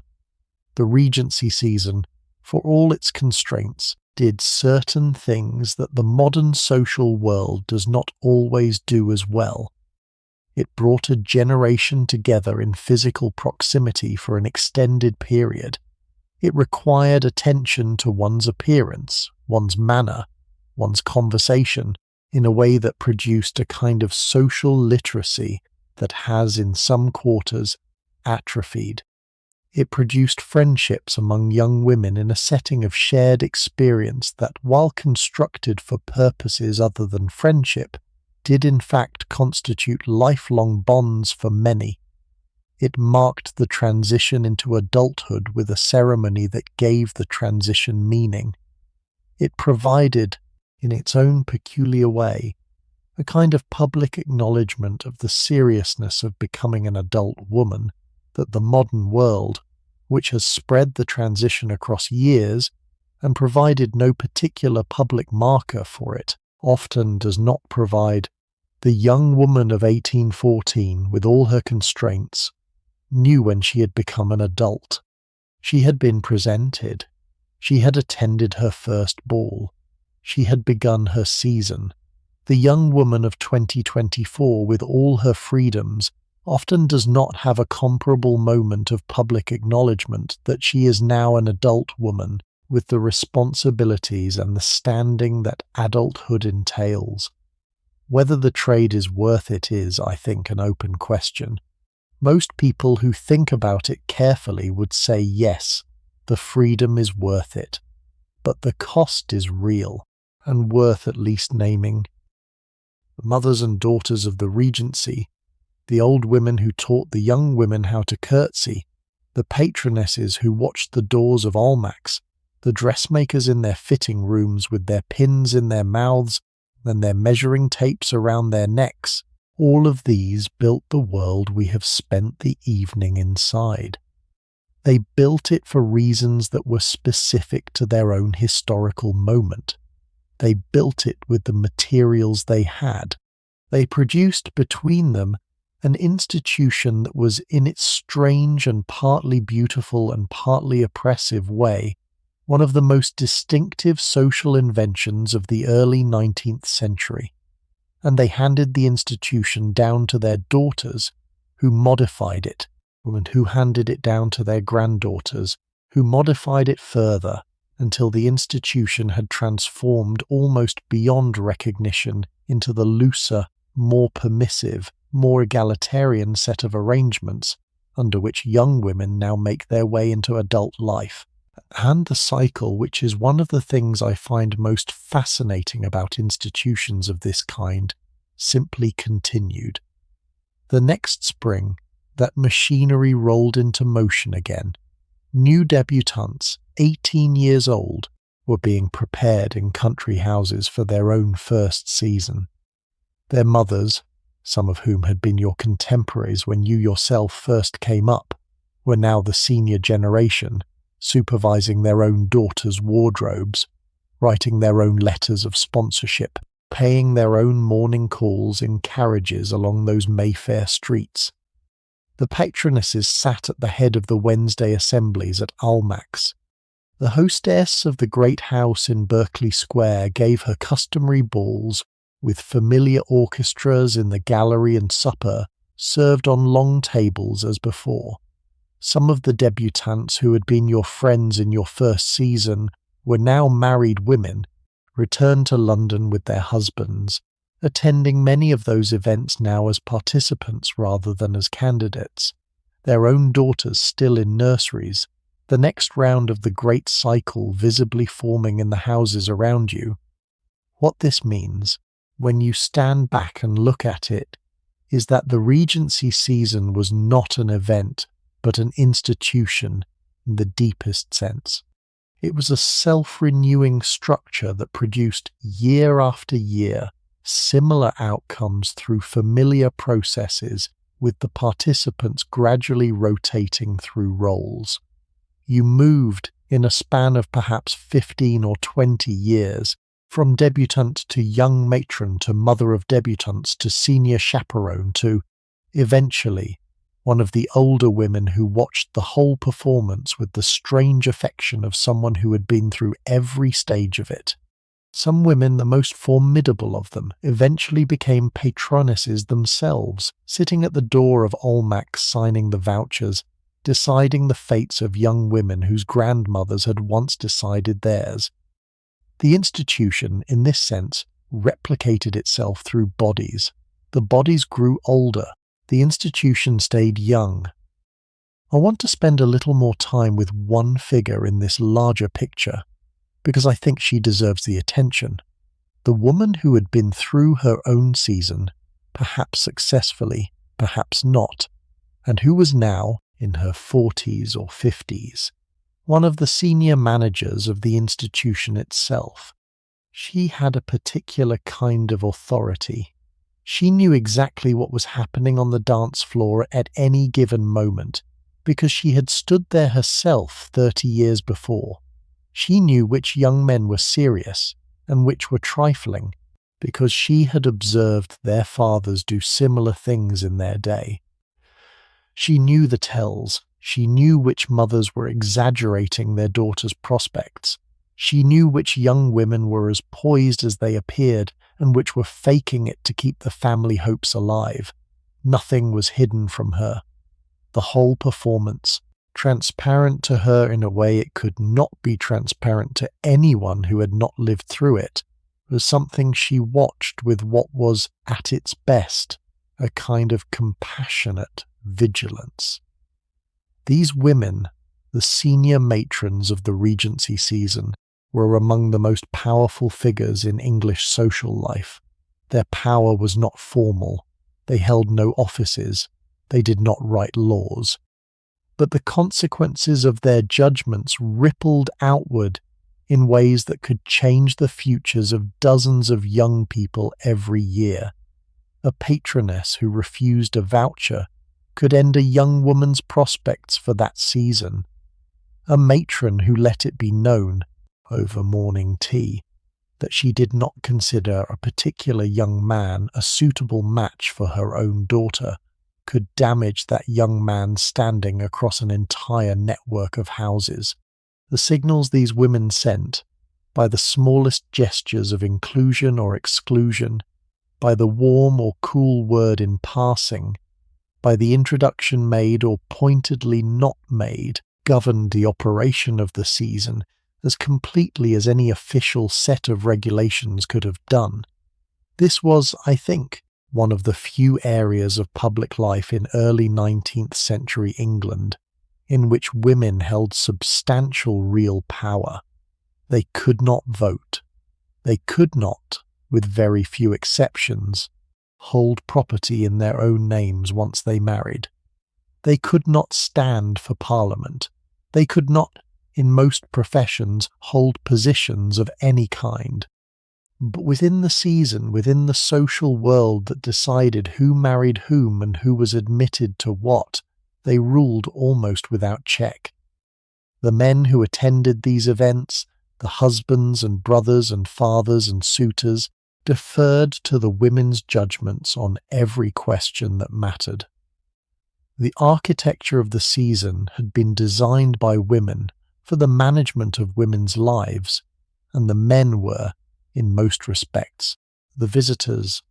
That is one of those quiet ironies of an era often described as the most patriarchal stretch of recent English history.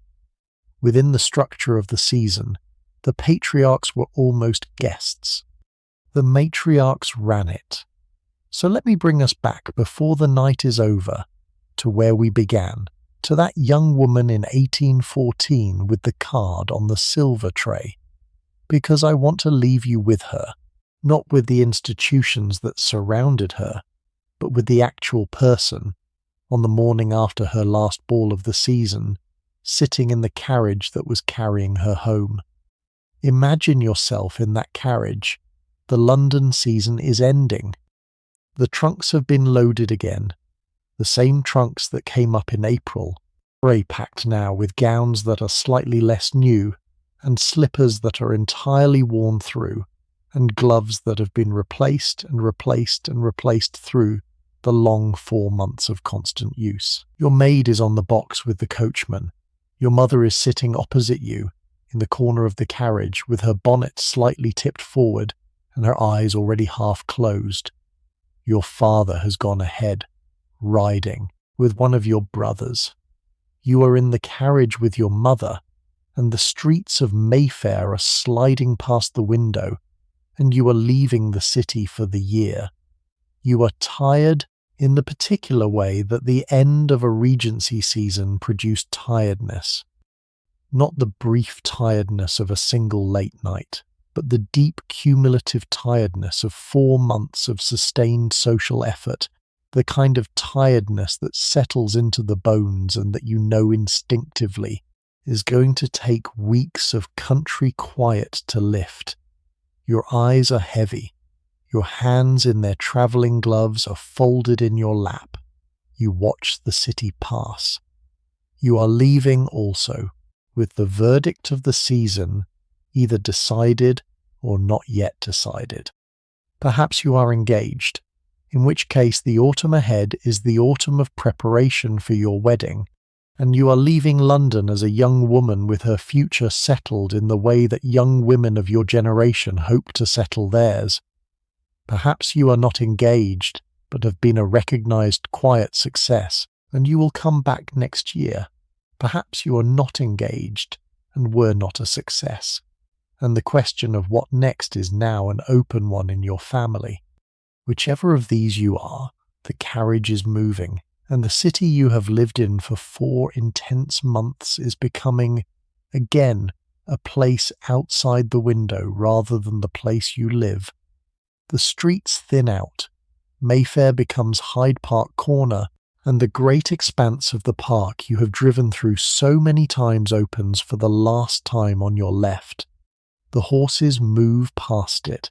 The road becomes the Knightsbridge Road, then the Kensington Road, then the long western road that leads out of the city into the suburbs and the open country beyond. The houses become more scattered. The fields begin to appear between them.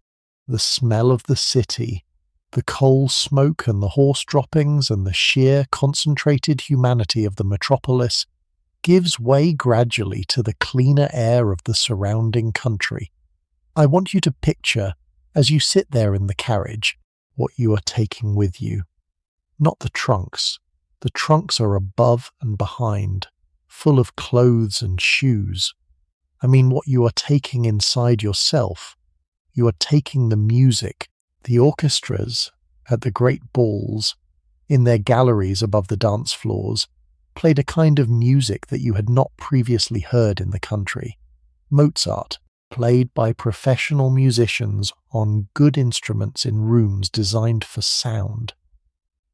You sit in the carriage now and you can still hear, almost, the strains of the last quadrille at the Duchess's ball 3 nights ago, the way the violins came in just before the cellos, the way the dance figures lined themselves up to the rhythm of the music, as if the music had been written for the figures, and the figures had been built around the music.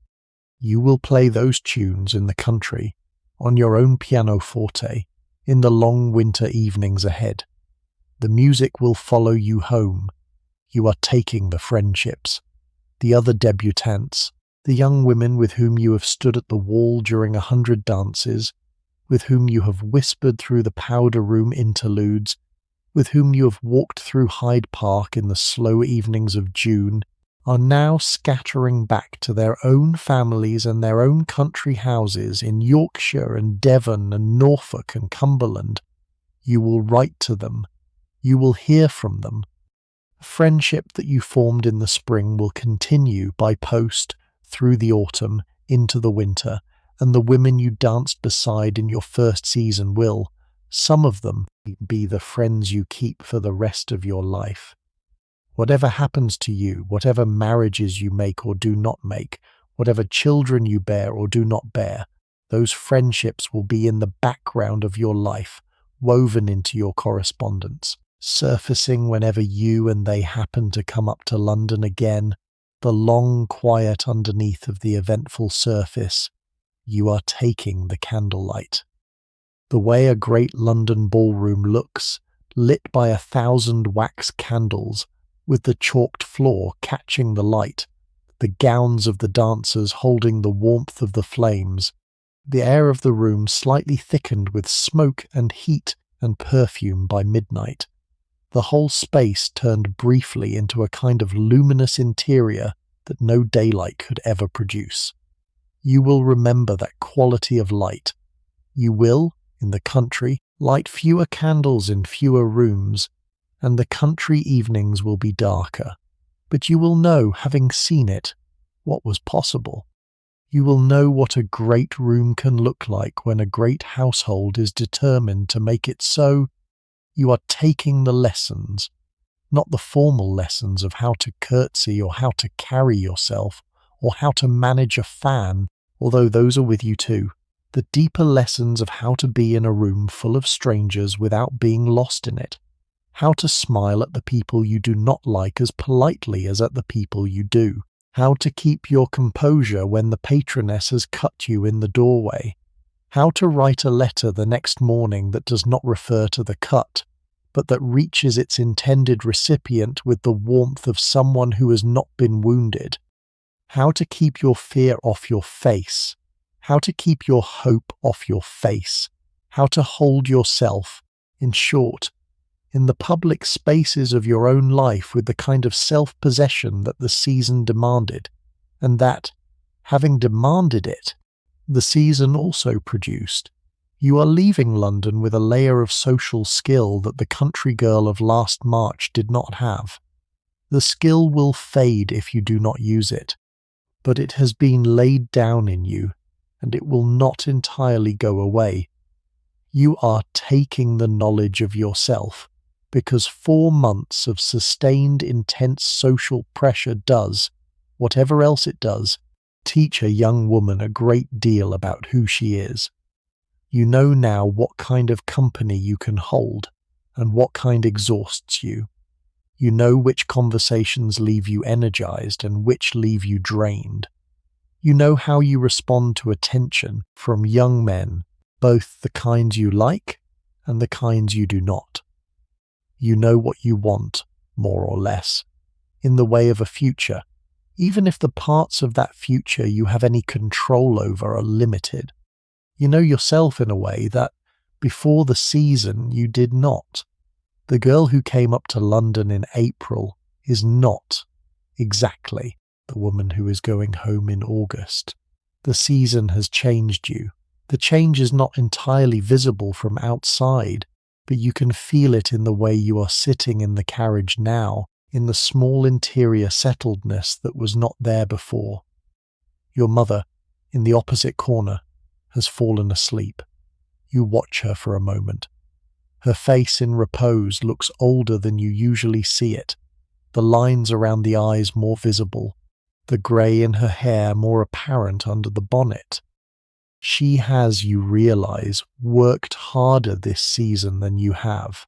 The introductions, the calls, the careful management of the calendar, the corresponding with the dressmaker and the housekeeper, the long, slow work of bringing you to this moment, all of it has gone through her, and she is the person it has tired most. You think, with a kind of quiet, new understanding, that she did this for you, that her exhaustion is in some real sense the price of the season she has given you. Whatever the season has produced, she made it happen. You will, in the years ahead, do this for your own daughter, if you have one. The work will pass from one generation of women to the next, the way it has always passed. The carriage rolls on. The afternoon light begins to lengthen. The country, properly speaking, has opened around you now, the long fields of August. The hedgerows heavy with their summer growth, the harvest beginning here and there in the larger farms, the cattle in the meadows lifting their heads as the carriage passes. You have come by mid-afternoon into the second county of the journey. The light is the long, late light of summer England, the light that holds steady for hours before it begins to go down, the light that the painters of the era loved because it gave them so much time to work in. You watch the country pass. You feel in the smallest physical way the weight of London beginning to lift off your shoulders. I want to say something to you now about what stays with the women who lived through the Regency season that I think is worth holding before we close the night. The institution, as we have seen, did not survive in its specific form. The court hoops are gone. The patronesses are gone. The Almack's voucher is a phrase in a history book. The presentation at court after long centuries ended in 1958 and is not coming back. The whole specific apparatus of what it meant to be a debutante in 1814 is, by 2026, an institution that exists only in the historical imagination. But what those women carried inside themselves, the thing the season actually produced in them, has not gone away. The capacity for self-possession in observed spaces, the capacity to hold one's own emotional weather privately while the public face does its work, the understanding that beauty, however constructed, is also a real thing in the world that gives pleasure to those who see it. The deep recognition of female friendship as a sustaining force across the lifetime, the acceptance that one's life is shaped, in part, by structures one did not design and cannot dismantle, while finding within those structures the actual lived freedom that the human spirit always finds in some form. The knowing in the bone that adulthood is something one enters and does not leave, and that the entering is best marked, somehow, with attention. These things are not Regency, they are human. The Regency season gave them a particular form for a particular generation. The form has changed, the substance underneath is still here. You, listening to me tonight, in your bed, in whatever room you happen to be in, are connected to that young woman in the carriage by something that goes beyond the historical curiosity of the connection. You are, in your way, also a person who has stood in observed rooms. You have walked into spaces in which you were being assessed. You have felt the small chill of the cold greeting and the warmth of the kind one. You have, perhaps, gone home from a long day or a long event, and looked at yourself in a mirror and tried to understand what it had cost you and what it had given you. You have friends who are the friends of your shared experience, who know what you have been through because they have been through it beside you. You have mothers, or had them, who worked in ways you did not always see for outcomes, you did not always recognize as their gift to you. You have, in short, lived in some version a life that has its own rhythms of preparation and presentation and exhaustion and quiet recovery, different in form from hers, the same in many ways underneath. The young woman in the carriage, by the time the late afternoon has begun to turn into early evening, has crossed into the county of her childhood. She recognizes the road, she recognizes the villages, She passes the lane that leads to the house of the family her parents have known for 30 years. She passes the steeple of the church where she was baptized. She passes the inn where her father always changes the horses on the way home from London. The country she has known all her life is gathering around her again, and the city she has been living in for 4 months is by now several hours and many miles behind her. The carriage turns at last into the lane that leads to the family house. The horses know they are home and lift their pace slightly. The hedgerows on either side narrow, the lane bends. The old gates appear, and beyond them the long drive, and beyond the drive the house she has lived in since she was born. The light has begun to soften, the evening is coming. The servants who remained at home through the season have come out to the front of the house to welcome the family back, the housekeeper and the gardener, and the older butler who is too settled in his ways to be moved up to London any more. They stand on the gravel as the carriage pulls up. The coachman draws the horses to a halt.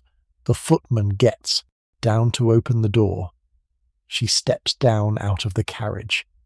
Her feet, in their travelling shoes, touch the gravel of the drive.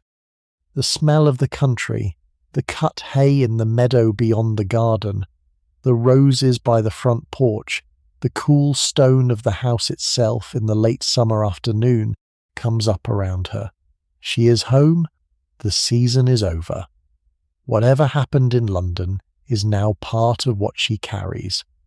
Whatever happens next will start tomorrow or the next day, when the trunks have been unpacked and the household has settled and she has slept in her own bed for the first time in 4 months. The night she will eat a quiet supper with her family, and she will go upstairs, and she will lie down in the bed she has known since childhood, and she will almost immediately fall asleep. That is, I think, where I want to leave her. In the cool country bedroom of her old house, in the early hours of the August night, with the casement window open and the country air coming in, and her own deep tiredness finally permitted to express itself. The season is behind her. The future is waiting. In between the two, just for tonight, she has the simple gift of her own pillow, and her own quiet and her own complete physical permission to rest. The young woman who rose at 11 for 4 months, and who came home at 4 for 4 months, who danced and curtsied and conversed and listened and watched, is finally allowed to be no one, alone, asleep, in the dark of her own house. That is, perhaps, the simplest and the most underrated of the gifts the country provided after the season ended. The gift of being, for a few hours at a time, no one at all. And that is, I think, also the gift you have, tonight, in your own bed, in your own quiet, with your own day finally allowed to rest behind you. Whatever you have been carrying through the day, whoever you have been to other people, whatever rooms you have stood in and assessed and been assessed in, you are, for the next few hours, no one at all. You are simply yourself, breathing, slowing, settling. The Regency Debutante, who is now in her own bed 212 years ago, finally asleep, and you in your own bed in this present moment, finally about to sleep, are doing the same thing. You are letting the day end. You are letting the body rest. You are giving your mind permission to stop the work of being a self in public for a few hours, and to drift, instead, into the simpler work of being a body asleep. That is enough for one night. The seasons that we live through, in whatever form they take, are real, and they ask real things of us, and they give us, in return, real things. But none of them ask us to be awake all the time. The young woman in the country bedroom in 1814, the listener in the modern bedroom tonight, the readers who will come after us in 200 years and who will look back at our own social rituals with whatever mixture of curiosity and pity their own moment provides. All of us share the same simple need at the end of each day. The day must close, the room must darken, the body must be allowed to rest, the mind must be allowed to stop for a while and let the next morning come in its own time. So let your shoulders drop one more time, let your jaw unclench, let the muscles of your face go soft, let your hands, wherever they are, settle into the warmth of the bedclothes. The Regency Debutante is asleep in her country bedroom. London is far away. The season is over for the year. The candles in the great drawing rooms of Mayfair have burned down and been carried out by the servants and replaced for tomorrow night. The carriages are at rest in their mews. The patronesses are asleep in their own beds, in their own great houses, dreaming whatever they dream. The young women who were dancing 3 nights ago at the Duchess's ball are tonight in their own country houses, in their own beds, and you are here, in your bed, in your own quiet present, in the long, slow continuity of human evenings that connects you to all of them, and to everyone before them, and to everyone who will come after. The day is done. The season, whatever your own current season looks like, will continue tomorrow. But for tonight, the work is finished. For tonight, the room is dark. For tonight, the breath is slow. There is one thing I want to say before we close tonight about the women whose names did not survive. Of the thousands of young women who came through the Regency season in its decades of operation, only a tiny number left any kind of historical record. The diaries that survive, the letters that have been published, the names that turn up in modern accounts of the era represent perhaps 1 in 1,000 of the actual debutantes. The rest came up to London, did their season, married or did not marry, lived their lives, and left no trace beyond a parish register, and perhaps a marriage settlement filed in a county archive that nobody has read for 150 years. These are, in many ways, the women I have been thinking about all evening. Not the famous heiresses, not the great society beauties, not the patronesses whose portraits hang in the National Portrait Gallery, not the future duchesses whose miniatures sit in glass cases in country house museums. The women in the middle of the season, in the second tier of families, whose names appear in the dance card of one ball and then disappear, who married a quiet country gentleman and went home to manage his estate, whose lives were uneventful by the standards of the historical record, but were, to the women themselves, the only lives they had. If you could go back, somehow, and stand at the side of the Almack's ballroom on a Wednesday night in May of 1814, you would see hundreds of these young women, the ones in white gowns, the ones with their dance cards in their gloved hands, the ones smiling because they had been told to smile, who were tired because the previous night had been long, who were hopeful because they were 18 and the world was open to them, who were anxious because the world's openness was conditional on choices that had not yet been made.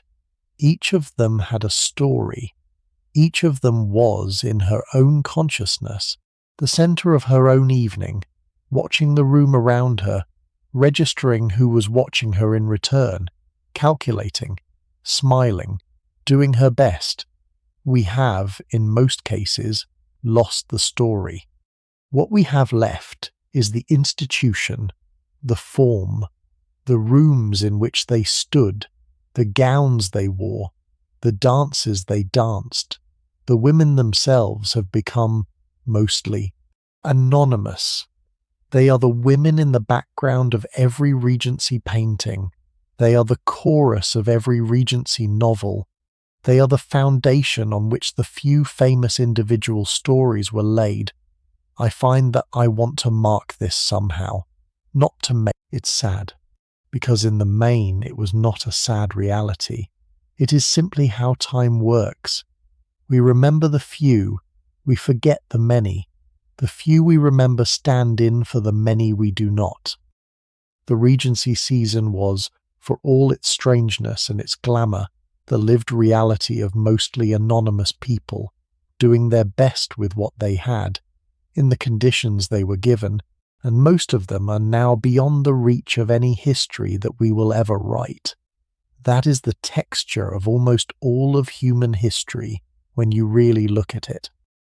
A small number of remembered figures and an enormous, almost infinite number of unremembered ones standing behind them in the candlelight of rooms that have long since been demolished, dancing dances that no living person now knows how to dance, in dresses that have crumbled into dust in trunks in attics, that have been cleared out by descendants who never knew their names.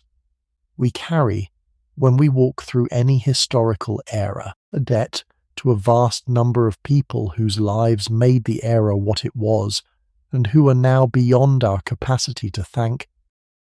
What I have tried to give you tonight is some sense of what it might have felt like to be one of those women, not at her most famous moment, not at her most tragic, just on a Wednesday night in May, going to Almack's with her mother, in a borrowed carriage, in a white gown, with a small printed dance card in her gloved hand, into a ballroom where her future was, in some sense, going to be decided, and where she would do her best, in the way that most of us do our best in most of the moments of our lives without quite knowing what the outcome would be, but trusting that it would somehow work out. The historical record, when you read it patiently, is full of these moments. The diaries that survive, the letters that were preserved, the offhand mentions in older relatives' memoirs of an aunt who came up in 1814 and married well or did not, suggest that the experience was, for most who lived it, manageable, hard in places, boring in places, frightening occasionally, magical occasionally, mostly just the 4 months of life that came at the age of 18 for a particular class of English women in a particular era of English history, and that those women, almost universally, remembered for the rest of their lives. There is something quietly remarkable about that. The Regency season was, for the women who survived it, the most intensely lived 4 months of their early life. Many of them, in their later years, went back to it in memory more often than they went back to almost any other period. The dances they had danced at 20 stayed clear in their minds when their grandchildren had grown up around them. The first sight of a London ballroom from the top of the staircase was the kind of memory that did not fade with age. They had been present in those rooms in a way they were perhaps never quite present again. Whatever else we say about the institution that put them through this, whatever its faults and its strangenesses and its inequities, it produced this, a generation of women whose youth had been intensely felt, whose memories by the time they were old were rich with detail that does not come easily in lives lived at a quieter pace. Most of us, looking back at any age, would settle for that. I want to ask you something before I let you go, because I think it sits at the heart of why this story matters at all. What does it mean to be on display? To live, for a stretch of months or years, with the awareness that you are being watched, that your appearance and your conversation and your conduct are being assessed, that the assessments will have consequences you cannot fully control. The Regency Debutante had this experience in a particularly acute form because the structure of her world made it explicit. The audience was named. The judges were known by name. The assessments were spoken aloud at morning calls and written down in letters that travelled by the same post that carried her own correspondence.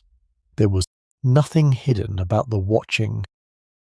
Most of us today do not live like that, or at least we do not think we do. The patronesses are gone, the morning calls are gone, the dance cards are gone. We like to tell ourselves, a private life that the women of 1814 would not have recognized. We can be, in a way they could not. But sit with the question for a moment. Are we really so unobserved?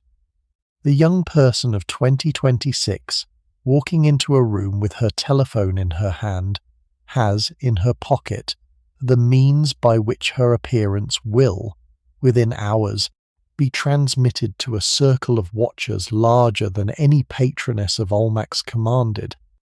The photograph she takes of herself in front of the mirror before going out will be seen by dozens, by hundreds, perhaps by thousands. The judgments will be rendered, not in the careful coded language of morning calls, but in the immediate quantified language of likes and comments and shares. The assessment will be returned to her almost in real time. She will know, within an hour of arriving at the party, whether her presentation has been received well or poorly. She will adjust accordingly the next time. She will, over the years, develop the same kind of careful self-management that the Regency Debutante had to develop, watching her own image in the mirror with the practiced eye of someone who knows it is going to be seen. I am not saying that the modern young woman is in the same situation as the Regency Debutante. The stakes are different. The consequences are different. The freedom to opt out is, in most cases, real for her in a way it was not real for her great-great-great-grandmother. But the underlying experience of being watched, of being assessed, of being on display in front of an audience whose verdict has consequences, has not gone away. It has migrated. It has spread. It has, in some respects, what I would say to the young woman of 2026 who finds the Regency season fascinating and who watches the dramas about it on her television and reads the novels about it on her phone, is this: the women you are watching are not so far from you. They were doing, in their elaborate gowns and their careful curtsies, what you are doing today in your own particular costume, with your own particular tools. They were preparing themselves for an appearance in front of an audience whose judgment mattered. They were managing the slight tremor of nerves before they walked into the room. They were practicing the smile they would offer when they were greeted. They were learning, by trial and error, what worked and what did not. They were 18. They were excited. They were tired. They were hopeful. They were doing their best. The forms have changed completely. The experience has not. So when you watch a debutante curtsy to the Queen in some television adaptation, or read a novel in which a young woman walks into Almack's for the first time, or look at a portrait of a Regency lady in white muslin, with her plumes in her hair, do not think of her as belonging entirely to the past. She is, in some sense, you. Her concerns are recognizable. Her hopes are familiar. The shape of her evening is not so different from the shape of yours, however different the surface might be. We are, all of us, in some version of the room she stood in, at some point in our lives. The only question is what we do with the experience. There is one more image I want to leave you with, and then I will let you go. It is past 3 in the morning in London, in May of 1814. You are 18 years old. You are climbing into the family carriage in front of the great house where the ball has just ended. Your mother is beside you, half asleep already, her bonnet slightly askew, her gloves crumpled in her lap. Your slippers are damaged beyond repair.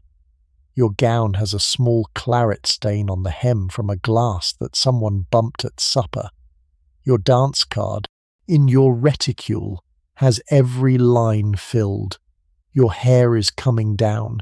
Your gloves are beginning to fray. You have danced with 8 different gentlemen. You have spoken to a dozen others. You have eaten almost nothing. You have laughed more than you can remember laughing in any single evening of your life so far.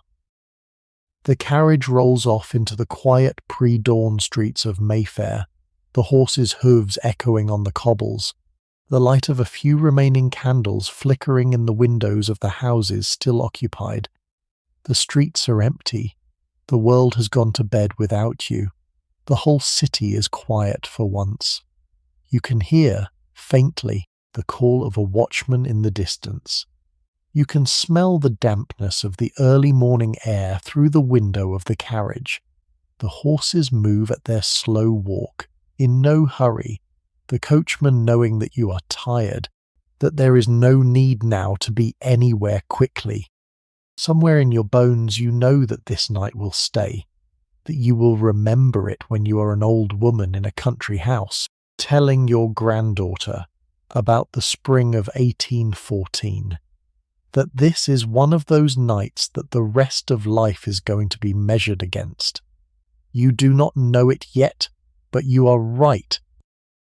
And as the carriage turns the corner into your street, and the footman jumps down from the back to ring the bell, and the front door opens for you with the housekeeper standing in the hall in her dressing gown to take your shawl, and the night air gives way to the warmth of the house, and the familiar smell of the candles in your own staircase rises around you, you are, for one quiet second, exactly where you were always going to be, 18 years old, in London, in May of 1814, on the threshold of everything that will come next.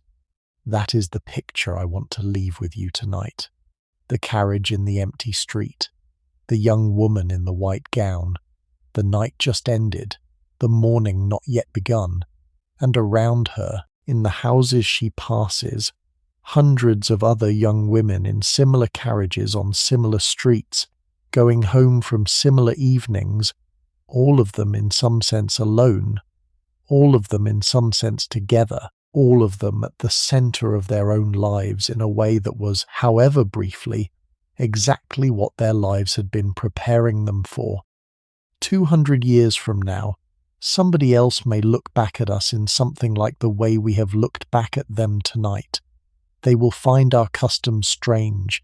They will find our tools quaint. They will smile, perhaps, at the elaborateness of the rituals by which we organized our own coming of age. They will, with luck, also find us recognizable, familiar, sympathetic, just people doing their best in the conditions they were given, hoping for the lives they wanted, often without quite knowing what those lives would turn out to be. That is, I think, the gift that history gives us when we approach it gently. It connects us to the people who came before. It reminds us that we are part of a much longer story than the one our own short lives can hold.